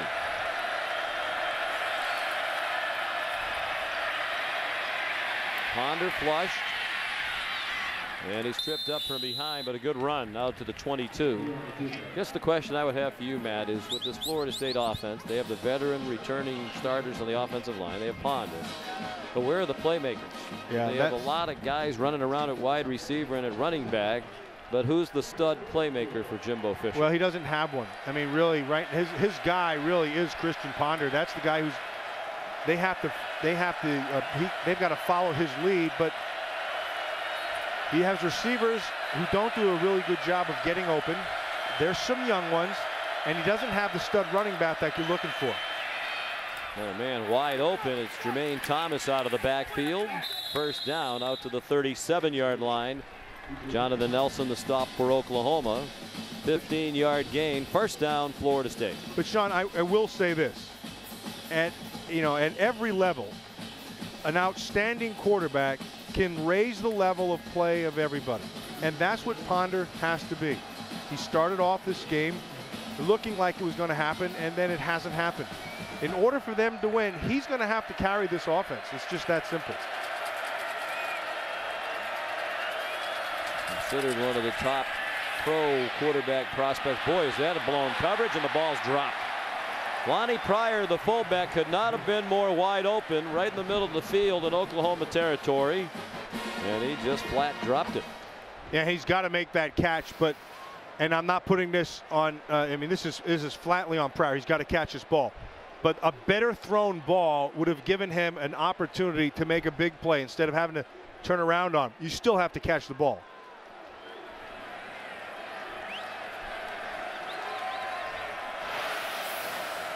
Ponder now 9 for 24.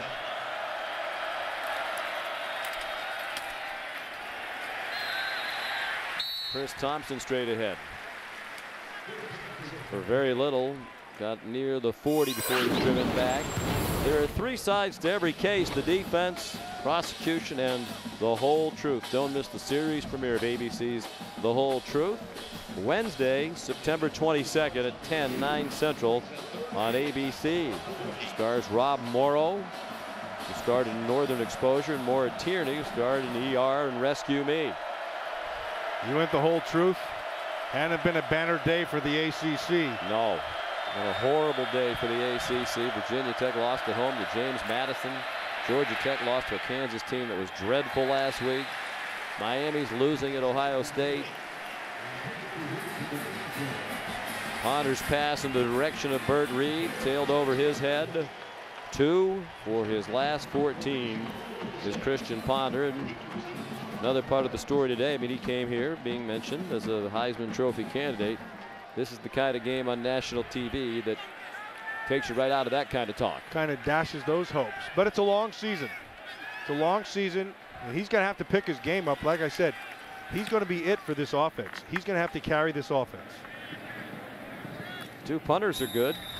Sean Powell, a good punt. Fair catch made by Ryan Broyles.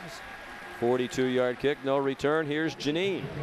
Well, Sean, there's a breakthrough medical device making its national debut at this game today for the Sooners. This is called Ice Dot. It is a plastic medical data device that is attached to all their jerseys, first time ever being worn in a game. This contains critical personal medical information and emergency contact information that first responders can access instantly if a player is injured. And this was developed here by Sooner Athletics and a company called Invisible Bracelet. And guys, this would be priceless for the general public as well. Sounds like Janine's a shareholder. Moses Madu tried to turn the corner and could not. That is a great idea, though. It's a great athletic department, great place to come for college sports. Joe Castiglione, the athletic director here, and one of the very best, most highly respected in the country. And of course, a lot of relief in these parts that Oklahoma staying in the Big 12. The Big 12 is for the most part staying together. Nebraska, Colorado are going to be leaving, but for a long time it looked like the Big 12 was about to disintegrate. Good work by Dan Beebe, the commissioner, and others to keep it together. There'll be a 10-team conference going forward once the Huskers leave for the Big 10 and Colorado heads off to the Pac-12. Trey Miller, the fullback, with the catch. They like his talent. He's a true freshman. Bob Stoops said when he first heard about the possibility of going to the Pac-10, he was excited by it. Sure. Because all those Texas schools were going with him, and then you had the West Coast and the potential recruiting that he could mine out there. And he said once he realized it wasn't going to happen, he was just as happy with that end result because they recruit in Texas. They wanted to stay with the Texas schools. And there's a personal foul penalty after an incomplete pass to Cameron Kenny. Here came the hit from the freshman LaMarcus Joyner, and then the flag. And that's a tough one for LaMarcus Joyner because he doesn't know. I'm assuming he didn't know the ball was through his hands. You're drawing a beat on him and you're driving on it. We have a dead ball, personal foul, hands to the helmet, number 20, defense, 15-yard penalty. That's an automatic first down. Nice backpedal, nice break on the ball. He had a chance. He could have pulled up on that. Yeah. Joyner, part of a very highly touted recruiting class here at Florida State. He's a true freshman out of Fort Lauderdale, the USA Today National Defensive Player of the Year. The 4th player to win that award to sign with Florida State. The other 3 were pretty good. How about Derek Brooks, David Warren, and Antonio Cromartie? And here comes another flag. Broyles is being held. Greg Reed had the coverage. Well, Broyles had himself a good game, but Greg Reed, he's had a rough one here today. He's had a rough one in coverage and in tackling. And now Broyles, his eyes are still back. You can't do that. Got to get your eyes out of there. Holding, number 5 of the defense. The foul occurred against an eligible pass receiver. 10 yards, previous spot, automatic first down.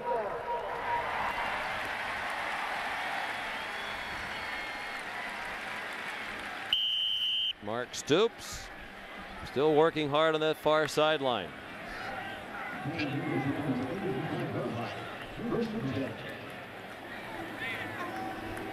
These defenses are similar. Some of their base schemes. Ryan Broyles pushed out of bounds. That might be another flag. Yes, it is. That should have been. And it's Reed again. And I think he might get the hook here from Coach Stoops. Well, they're picking on him now, and Broyles wants him. And Reed's got a little bit of that old-time Florida State swagger, too. Yeah. Not bashful. We have a dead ball, personal foul. Ooh. Late hit out of 5 of the defense, 15 additional yards, first down, We have an official timeout for an injured player. Well, timeout. The young man on the bench for Florida State, it looked like he shoved him toward the bench, ought to be thrown out of the game. We just got a quick glimpse of it, but if it was as it appeared on that replay, whoever that was after Reed gave him the shove, who gave him another shove, I think it was 74. That'd be Cameron Irving. Well, they have like 374s. Well, that's one thing, but then, you know, you're trying to help him, and then it looks you gave him a shove. Now, that shouldn't happen. No. Okay?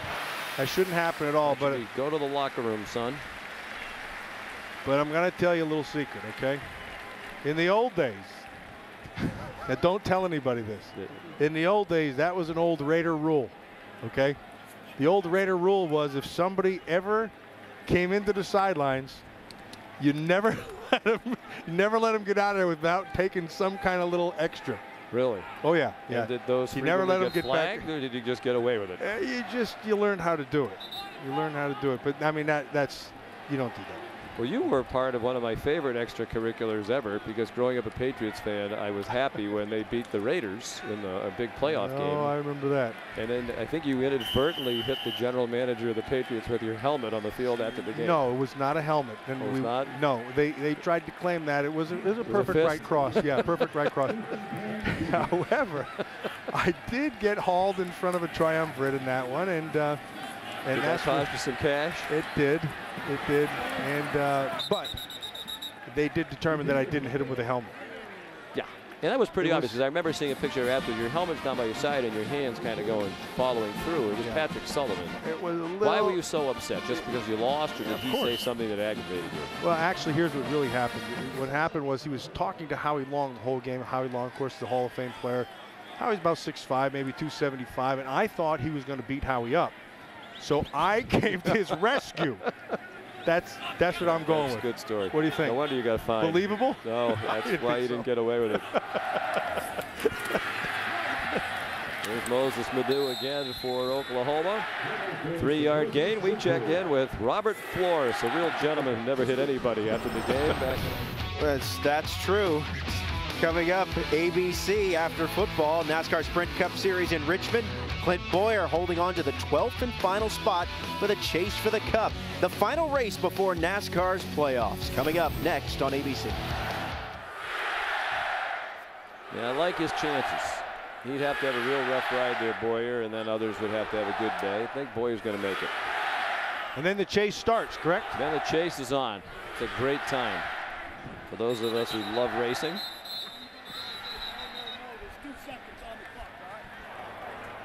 We have a timeout, Oklahoma. That's a 30-second team timeout. Now, I know he's in great shape because I was watching Mike Massaro. I watch all the racing programs on ESPN. And I watched Mike Massaro the other day, and I believe he was on Mike and Mike. And he was saying, you know, Boyer, he'd have to have a tough day, and Ryan Newman would have to have a great day. And I know that you concur with that. Absolutely. You've run all the numbers on the different possibilities, who has to finish where. Take it from a guy who loves to ride his backhoe. Yes, you do. Exactly. I think if you put that Sooner Schooner in the chase there, they might have a shot. But Boyer, all he needs to do is 28th or better. You know, just keep going left. Keep it on the tracks. Keep it out of the the infield, stands. And Ryan Newman is the best chance. Jamie McMurray, you know, it seems like Jamie McMurray's had a great year. You look up, he's won some big races, and then he's not going to be in the chase unless something really big happens today. I'll be tuned in.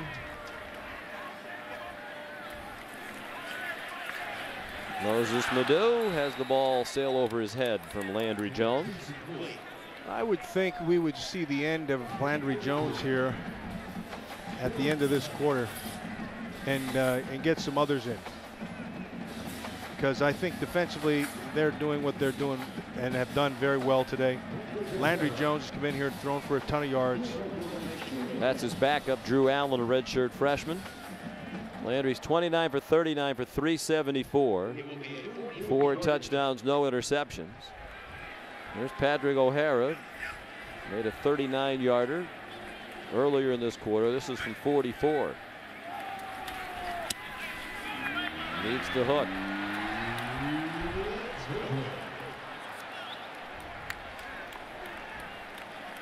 So it's still 44-7. Oklahoma leading with 24 seconds left in the third quarter. Take a look at today's good hands play, brought to you by Allstate. Well, it could have been a number of them all day long, but Cameron Kenny has an outstanding catch. Good job of keeping his feet in, body in, and you know, it comes down with the touchdown. But if you're going to go with the one hot hand all game long for Allstate, Kenny did a good job, but I'd have to stick it back on the quarterback because Landry Jones had a hot hand all game long. Well, of course, it's the catching part. I understand, but I just wanted to change it. Chris Thompson corralled by Tony Jefferson.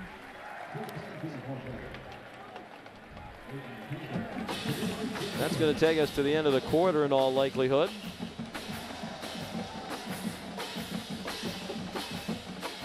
Oklahoma led 34-7 at the half. They've scored 10 unanswered points in the third quarter, which has now come to an end.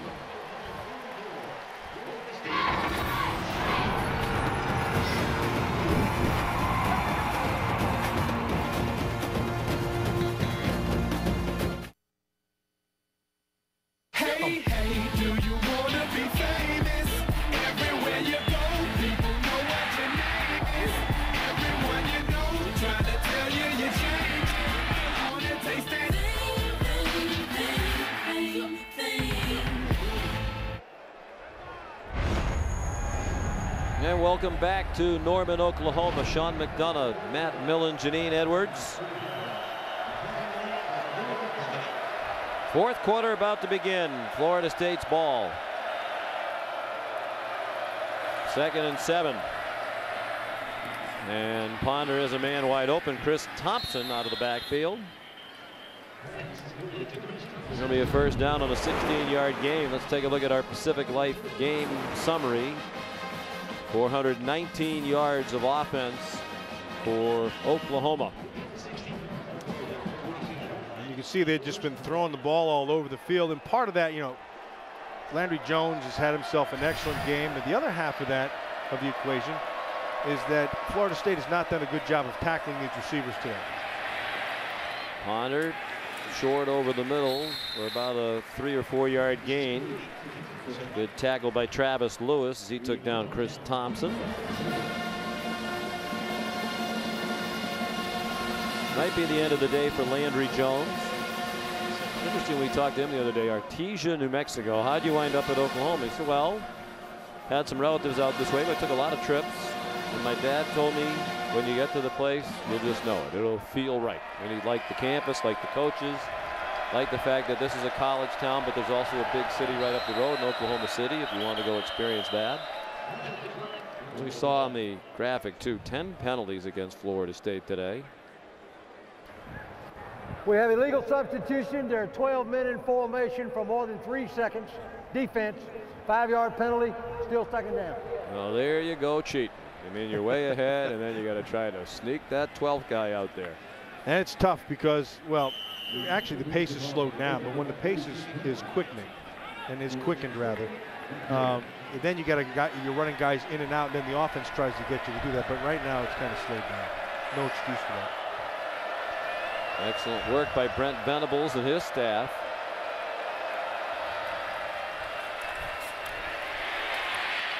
Ponder with flags down to the secondary, throws incomplete.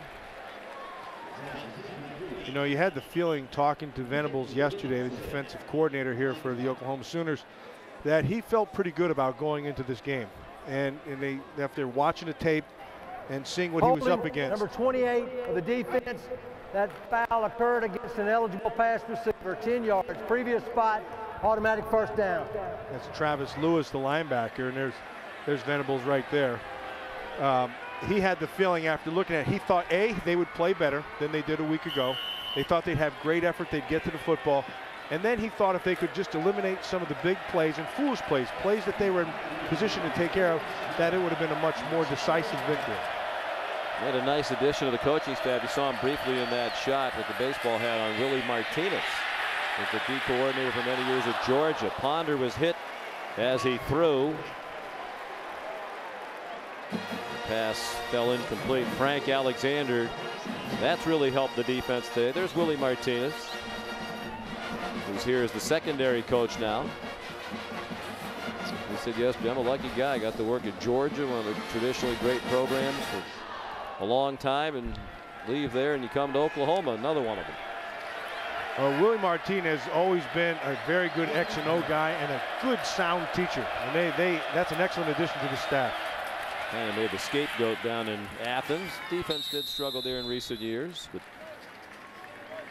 before they sacrifice anybody else, usually it's one of the assistants who has to go. Ty Jones for a 5-yard run. Yeah, and their defense, they need help from that offense. Especially, I think they got beat today, didn't they? Georgia did get beat today. Yes, correct? at South Carolina. A.J. Green not playing, that hurts him a lot because that's one of those players he's one of the top players in the NCAA. He'll be a high draft choice. 3rd and 5.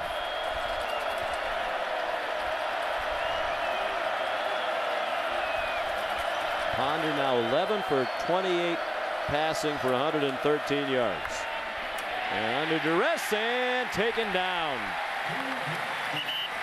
If you're Jimbo Fisher, would you think about getting Ponder out of the game now too? I mean, the result's no longer in doubt. And you don't want to get this guy hurt. Although they do have a good backup in E.J. Manuel, but you don't want to play with the backup all year long. Yeah, well, it's at that point, Sean. They're down. You're down a bunch here. You'd probably give them the hook, let the others play. This is one of the worst losses in school history. 49 points, their biggest defeat to Florida back in '73. 52-yard field goal try now by Dustin Hopkins. He has more than enough leg to make it. Wow. And it is good. That was a rocket with the wind. Plenty of room to spare. 44-10. The comeback is underway.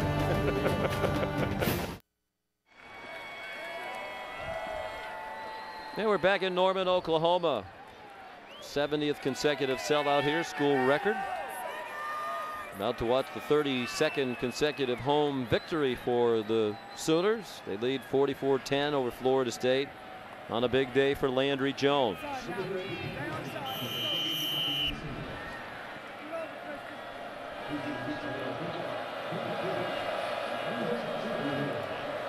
Dustin Hopkins, after his field goal, ready to kick off with the wind. Brennan Clay, the true freshman, and Moses Madu, the senior, back deep.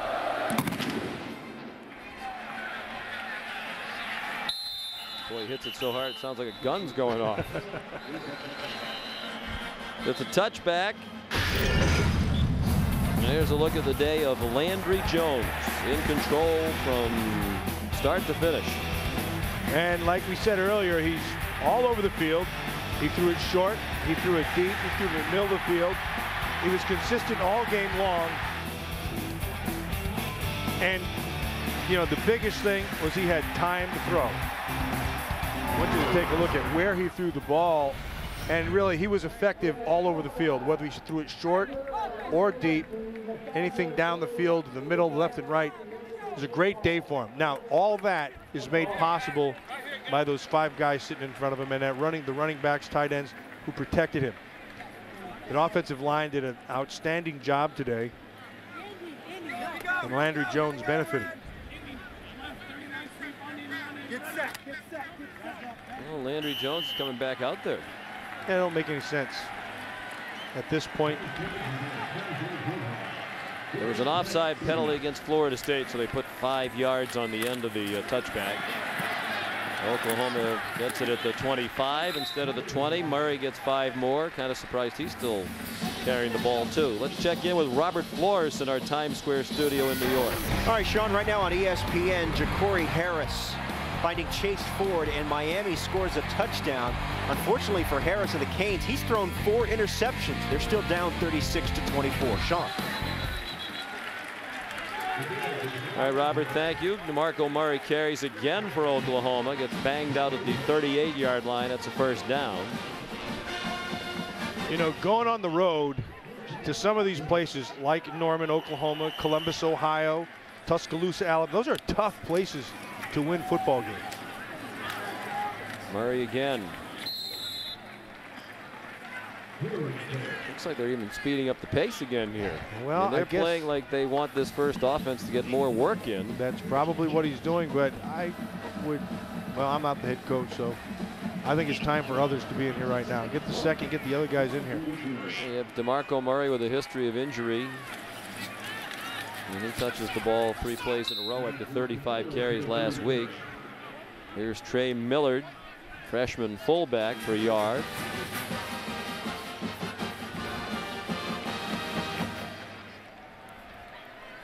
.10:40 to go.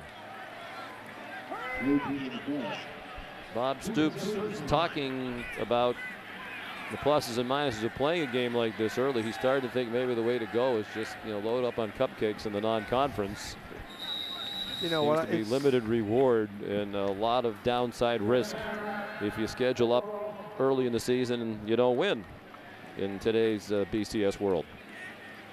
Timeout. Oklahoma uses it, 3rd down and 4 upcoming. Today's AT&T All-America Flashback, Adrian Peterson. On October 9th, 2004, this freshman continued to impress the nation with power, agility, and speed. In just his 5th collegiate game, Peterson lit up the Longhorns for 225 yards. This Sooner averaged 7 yards per carry, propelling Oklahoma to victory over the Texas Longhorns. Text VOTE to 345-345 from your mobile phone to vote and for a chance to win a trip to the national championship game. ESPN's College Football on ABC, brought to you by Buffalo Wild Wings. You have to be here. Ford, Drive One. And AT&T, rethink possible. Just up the road in Oklahoma City, the National Cowboy and Western Heritage Museum, focusing on the history, art, and culture of the American West. How could you have cowboy memorabilia without John Wayne? The Duke statue we saw there at the end. Who was a USC guy. Really? Yes, the Duke. I did not know that. Yes.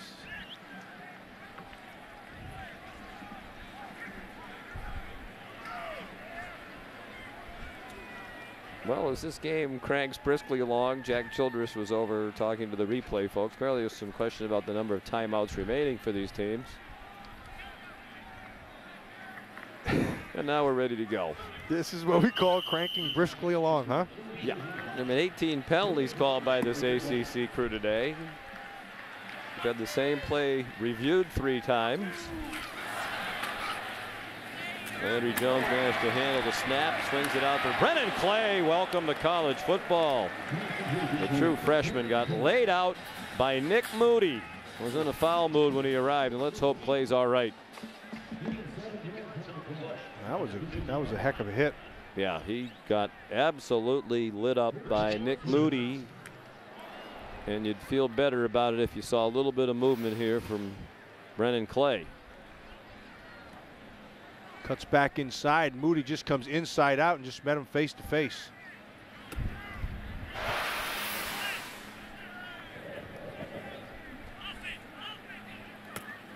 Very highly touted prospect, Brennan Clay.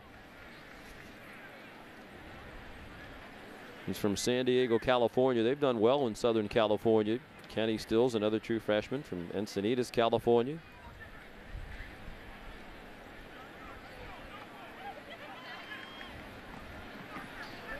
Mentioned he's going to be a hybrid player here. You can understand why in high school. We have an official timeout on the field. Brendan Clay, as a junior, rushed for 1,000 yards plus and had more than 1,000 yards receiving in the same season. The only player in the history of California ever to do that.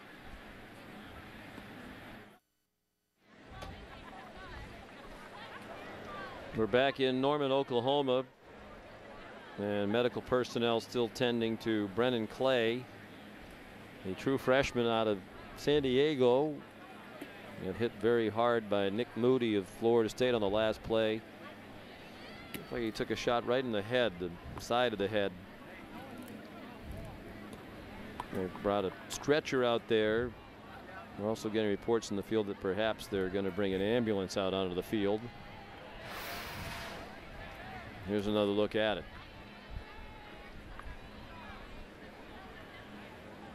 I mean, a nice, you know, it's a nice clean hit, face up, right through. He got his head down. Just. Guess my question would be, was it helmet to helmet?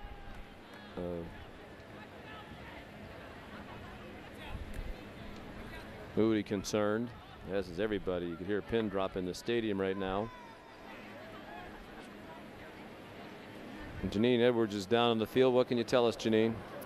Well, guys, Coach Bob Stoops did go over to his injured player, and he leaned over him and he said, we just need to check out your neck and make sure your neck is okay. He said, you hang tight. And then the trainers who have been evaluating him since he went down have just asked him to move all of his extremities, and he was able to lift both legs and both arms, and that's what I've been able to see so far. Well, that's great news. And a lot of times, Matt, as you know, you've been around this game for a long time. In situations like this, they're going to err on the side of caution and make sure, absolutely sure, that the young man is okay. Keep him mobilized and take him to the hospital to check everything out. But that is a very good sign if Janine's been seeing movement of the arms and legs. You know, Sean, along that line, the medical attention that is available in these games is so much better than it used to be. I mean, it's not even close. And they have, you know, they have all the top-notch people right here. They do a great job of getting in there right away and assessing things and the triage and all that stuff that goes on. And you saw a marked difference in college football probably about 20 years ago, and it carried over into the National Football League. And I think medical staffs in general do a great job down on the field.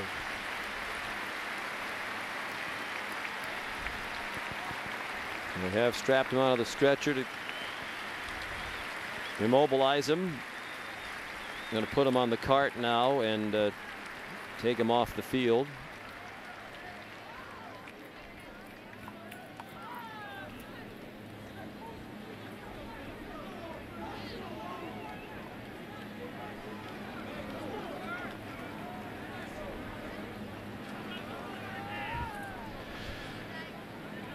You know, Sean, one of the toughest things for a player is when you're in the middle of a game and something like this happens and you watch the guy sitting there and knowing that, you know, it could be any one of us. And then you have to watch him go off, you pat him on the back, he's in your mind, and then you got to turn around and play again. That's one of the toughest things. You kind of have to flip a switch and kind of ignore that it never happened and keep on going and hope, you know, everything's fine with him. Ladies and gentlemen, let's hear it for Glenn Clay.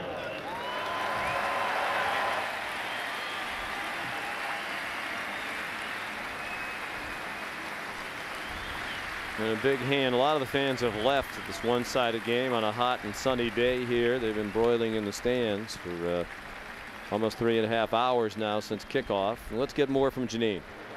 Well, guys, Coach Bob Stoops just did come over to me, and he said, we have been talking to him. He is responding to us. He is responsive, and that's the one thing that all my players need to know right now. He is responding to us. They're taking him to the ambulance, and they're taking him to the hospital.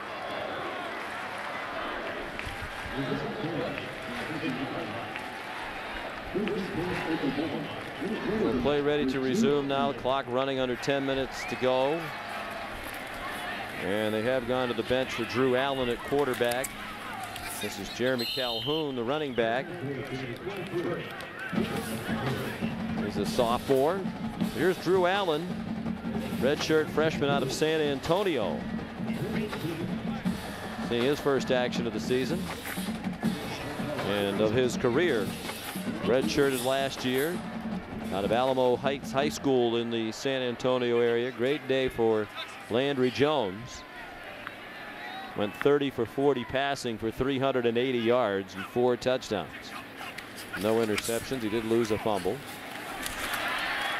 There's Calhoun again, weaving his way to the 43. I think after what we just witnessed from Brendan Clay, you get the sense now both sides would just like to see this clock run out and get the game over. Yeah, and don't take any chances and just run the clock and move on.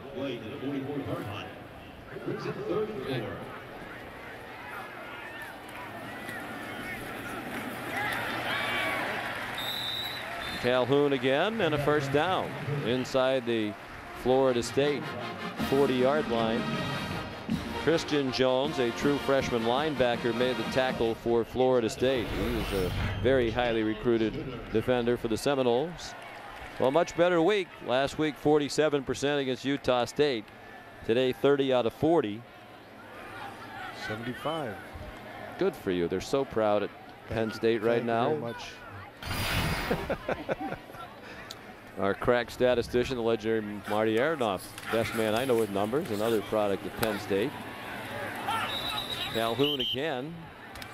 So the day's likely over for DeMarco Murray as well. Rushed for 51 yards on 16 carries. Murray also had 4 catches for 52 yards. I think the bigger picture overall for the Oklahoma Sooner offense really was the offensive line. That first group did themselves proud today. They protected extremely well, opened a lot of holes inside to run when they did want to run. A very solid offensive performance by that O-line. Trey Franks, another top recruit, true freshman out of Orange, Texas, made the catch. Short gain. There's DeMarco Murray. 103 total yards between the receiving and the rushing. Scored a couple.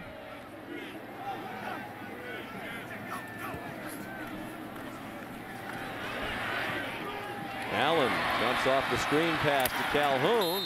And there's Moody, who laid out Brennan Clay, coming with a hit along the boundary, but it is a first down for Oklahoma near the 25-yard line.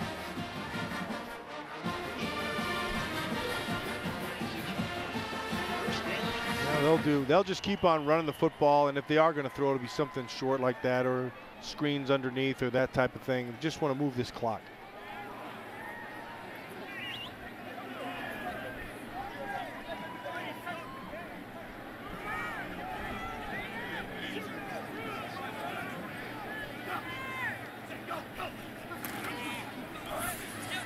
Calhoun saw limited action last year as their third running back, stacked up by Brandon Jenkins. So Sean, if you're the Florida State Seminoles and you're Mark Stoops, you're the defensive coordinator, there are going to be some things that you learn from this game. There'll be some things that you learn, what you're deficient at. Now this was a real test, a real live one, and so they haven't been able to rush the passer. That's hurt them, and without really bringing a fifth guy or without scheming it. And then they're not a very big team. Okay, all those things it's going to be tough. You're not going to go out and get big guys in the middle of the season, and it's tough to develop a pass rusher overnight. So those are things he's going to have to live with here for the rest of the season. Moses Madu carried. Xavier Rhodes the tackle. I just don't see the playmakers on either side of the ball for Florida State. Yeah, and then outside, and it's going to fall completely on Ponder, which we said from the start of this game, and frankly today he wasn't up to it.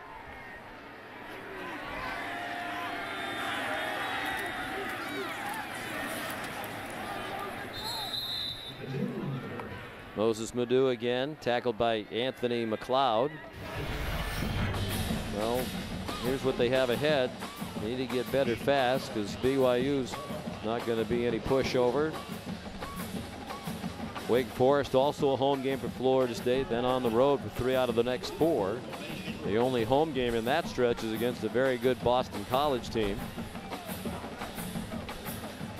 Brutal day for the ACC today. 5 minutes to go now. They got kicked around pretty good today. A lot of the things that Jimbo Fisher has been striving to do, build greater unity, togetherness. He has them all eat in the same cafeteria. They're required to do that. Change the locker room around. No longer offense over here, defense over there. Shouldn't be tested after a loss like this.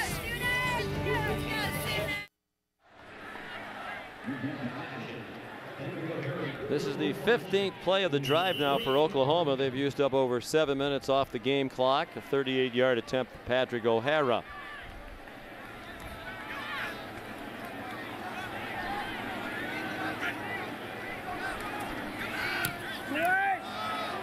And it is good.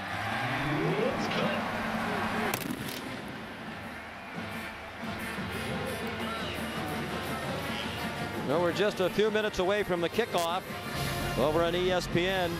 That big matchup.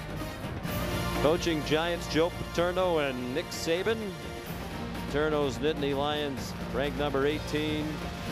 And Saban's Alabama Crimson Tide #1 college football prime time presented by Hampton Hotels tonight, 7 Eastern on ESPN. What do you look for in that one? Well, we talked a little bit about Penn State and the offensive line, and it'll fall on them. But when you look at what Alabama has, and Greg McElroy, who's really turned into a top-notch passer, and then Ingram's out and probably won't play. But Richardson, he is a heck of a player. And so I would expect that you'll see plenty of offense. I think Penn State's, Tom Bradley, he'll play a lot of that cover 3 and kind of try to slow him down and not give up some big plays. It's still going to come down, to me, it's going to come down to whether that offensive line for Penn State can give Bolden any kind of time. And we'll see in just a few minutes on ESPN. Meanwhile, here in Norman, better than 85,000 on hand to watch Oklahoma alleviate some of the fears of their fans after a squeaker last week against Utah State, a team that won 4 games last year and was a 34-point underdog. Yeah, and they also gave some Florida State fans some of their own problems. Yeah, because they've exposed some things, and like we talked about, no playmakers on offense, which is a tough one, and you can't generate a pass rush on defense. That's tough. You go against a kid like Landry Jones today when he had that much time to throw. He tuned him up to 380 yards. So I think the key for Jimbo Fisher and his staff is going to be keep recruiting. Because obviously you don't have the stud, talented playmakers that you're so used to seeing in Florida State uniforms in years gone by. Here's a great example of their good recruiting. Joyner, the USA Today Player of the Year in high school last year, but he didn't get very far with that kickoff return. Excellent coverage. Sam Proctor took down Joyner. It will be the end of the day for Christian Ponder, and here comes E.J. Manuel. Played half the game the second half last week against Samford, as it was 42-3 at the half, so he came in and did a very good job. Sophomore out of Virginia Beach. Went 10 for 13 last week for 129 yards. He was the starter at the end of last season when Ponder went down with the shoulder injury, and E.J. led him to a 3-1 record, including the emotional win in the Gator Bowl in Bobby Bowden's last game against his old team, West Virginia. Manuel was the MVP of that Gator Bowl. In games like this, I remember things that come back to, like Coach Paterno used to say all the time, that things are never as bad as they seem when you lose, and they're never as good as they seem when you win. And that is so true. And so Florida State will go back, they'll watch this tape, they'll learn from it, and hopefully they'll get better from it. There are some inherent things that they're going to have to try to overcome, but that's on every football team. It's a long season. The biggest thing is to get better week in and week out, and that's what they'll go back to work on. Ty Jones lost the football, picked up and advanced by the Seminoles. Aaron Colvin knocked it out, a true freshman backup cornerback. Willie Halstead, the wide receiver, able to pick up the fumble, take it out to the 30. They might want to put this one in the playbook. It's one of their best plays of the day. Yeah, Colvin put his helmet right on the ball and popped right up, and Halstead did a good job of advancing it. 14-yard gain. Taking down to 3.5 to go. Manuel, another guy with good size. He's 6'4". Slipping a bit as he tried to escape. Delivers a stiff arm. Goes out of bounds near the 35. So Oklahoma, mentioned Bob Stoops debating the wisdom of the tough out-of-conference schedule. He has it this year. Air Force, a very good team. They'll be in here in a week. And then they go to Cincinnati, the defending Big East champs in a BCS bowl game last year. And then their conference schedule starts with Texas. Not a bad Texas team either. That's going to be a good game again, like it always is year in and year out, and you can forget anything that happened in previous weeks. Bob Stoops has won 6 Big 12 titles in his first 11 years here. And impressively, he's done it with 5 different quarterbacks. He's very proud of that, as he should be. Well, he's done a great job, and he's done a great job of recruiting. They do a good job here academically with the student athletes. And the thing that impresses me is, you know, I've been around, you know, a lot of different guys in different schools, but rarely do you run into an OU guy who's not a good guy. Most of these guys are really good, solid guys. Good throw by Manuel, and Willie Halstead runs away.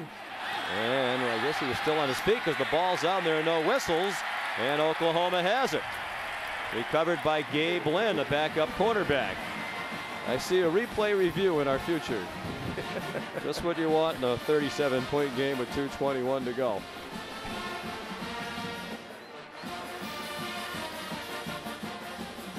Well, let's see. Apparently he never went down. If he goes down or not.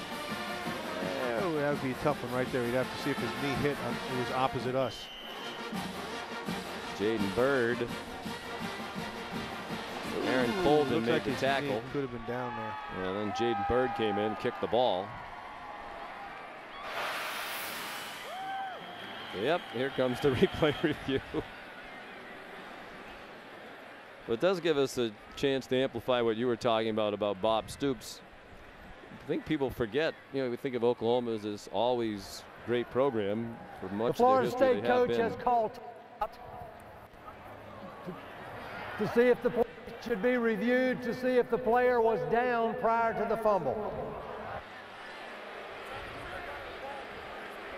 So we'll go back and look at the replays again to help the replay officials.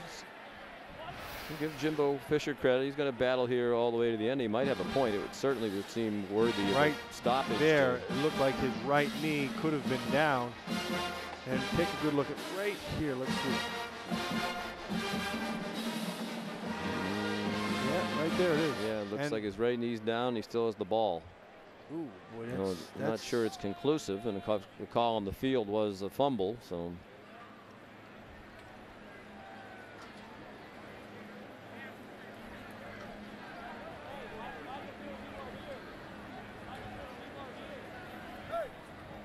I would say this. I would think about 95 times out of 100 he would have been called down on a play that looked like that. Here, maybe here's a better, more definitive shot right here.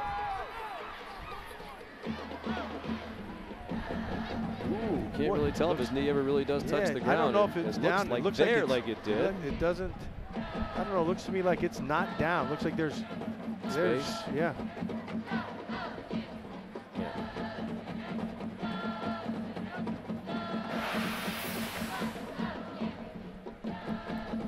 Looks like Jack Childress is ready with the answer.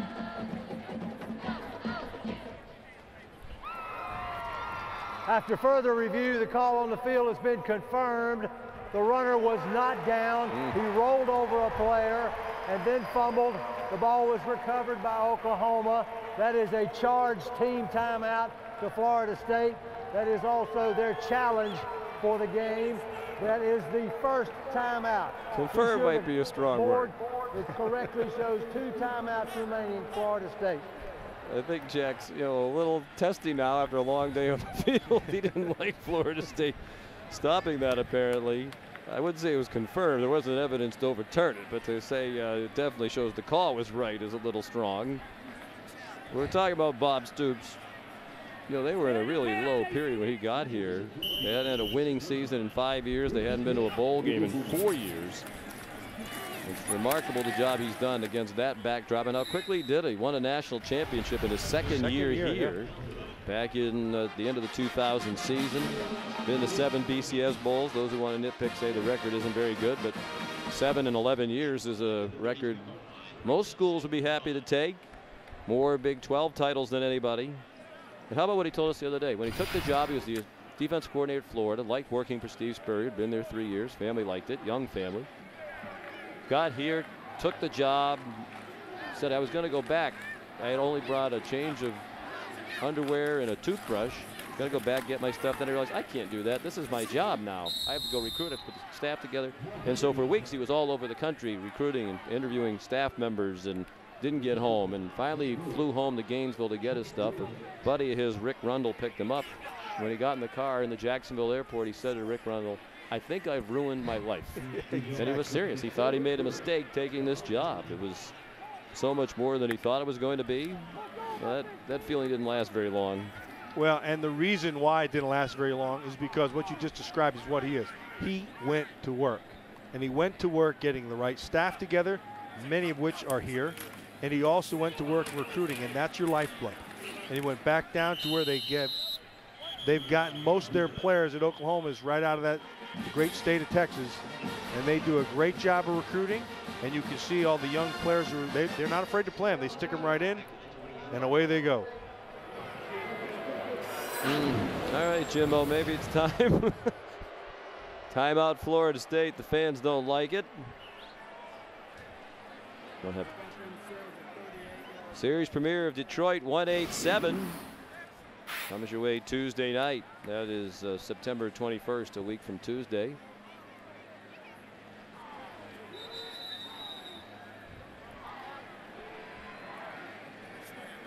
I know Christian Ponder has to be really disappointed, Matt. Obviously, you're going to be disappointed when it's a game like this, but you could tell he was very sincere. He really believed. He said this team is as together as any since I've been here. Last week we played about the best team game. You know, all units contributing, everybody on the same page. To have it go this far backwards in 1 week, obviously the competition is much better. Well, the season's not over, and the season, I mean, they've got a lot of year to play, and a lot of good things can happen. They're just going to have to go back and figure out where they're at and how you get around some of your deficiencies.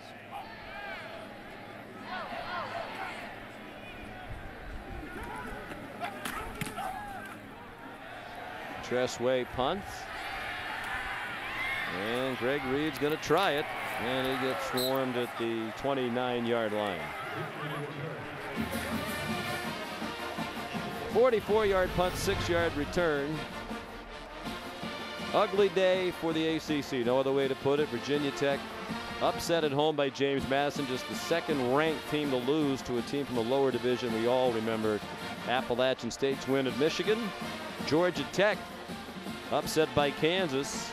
It's a Kansas team that was awful in week 1, and Miami of Florida has lost in Columbus.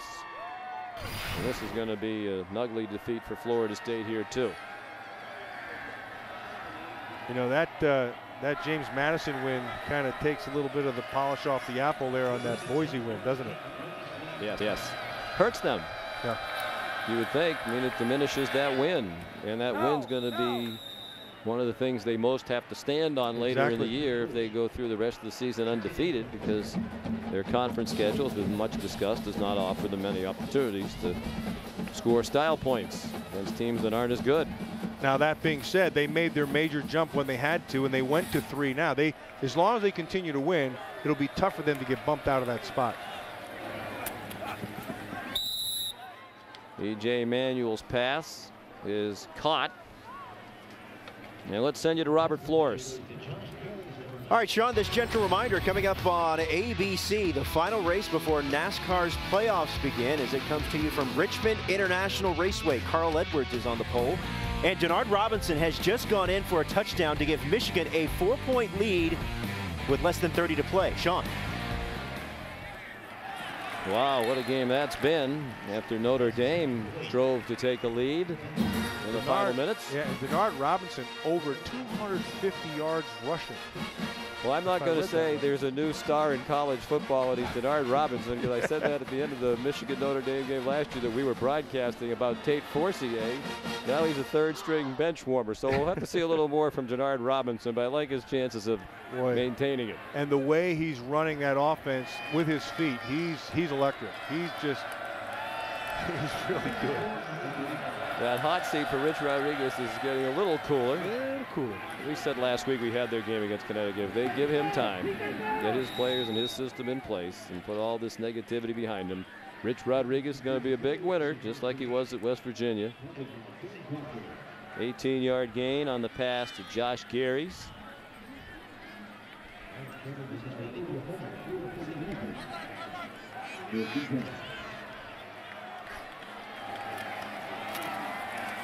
Manuel given time. His throw's a little bit too high for Taiwan Easterling, who was a member of the Florida State baseball team that advanced to the College World Series in Omaha. Well, they play great baseball down there, don't they? Yeah, Mike Martin's had a great program at Florida State for a long time. Matter of fact, both of these schools were in the College World Series. Oklahoma's baseball team advanced to Omaha this year.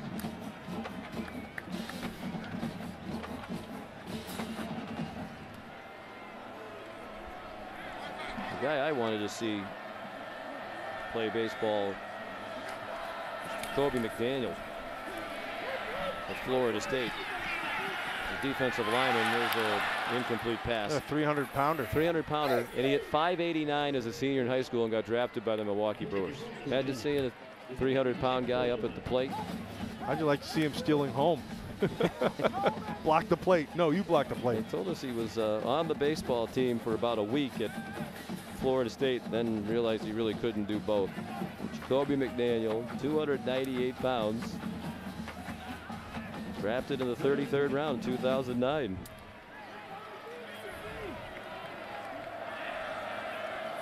Third down and 10. Easterling the catch, and he breaks free. Foot race, and he scores on the last play of the game. So if you're Jimbo Fisher and you're trying to send a message to your team to fight all the way to the end, you use those timeouts, you keep playing, and you get another touchdown on the board to take back with you to Tallahassee.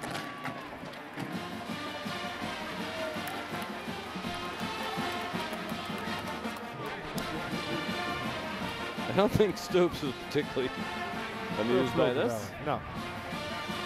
Are you a little surprised that they no. used the timeouts? Well, the timeouts, yeah, but I mean, you got to try to score. I mean, I understand that part. 47-yard touchdown. Dustin Hopkins, the extra point, and it is good. And that accounts for the final margin. Oklahoma 47, Florida State 17.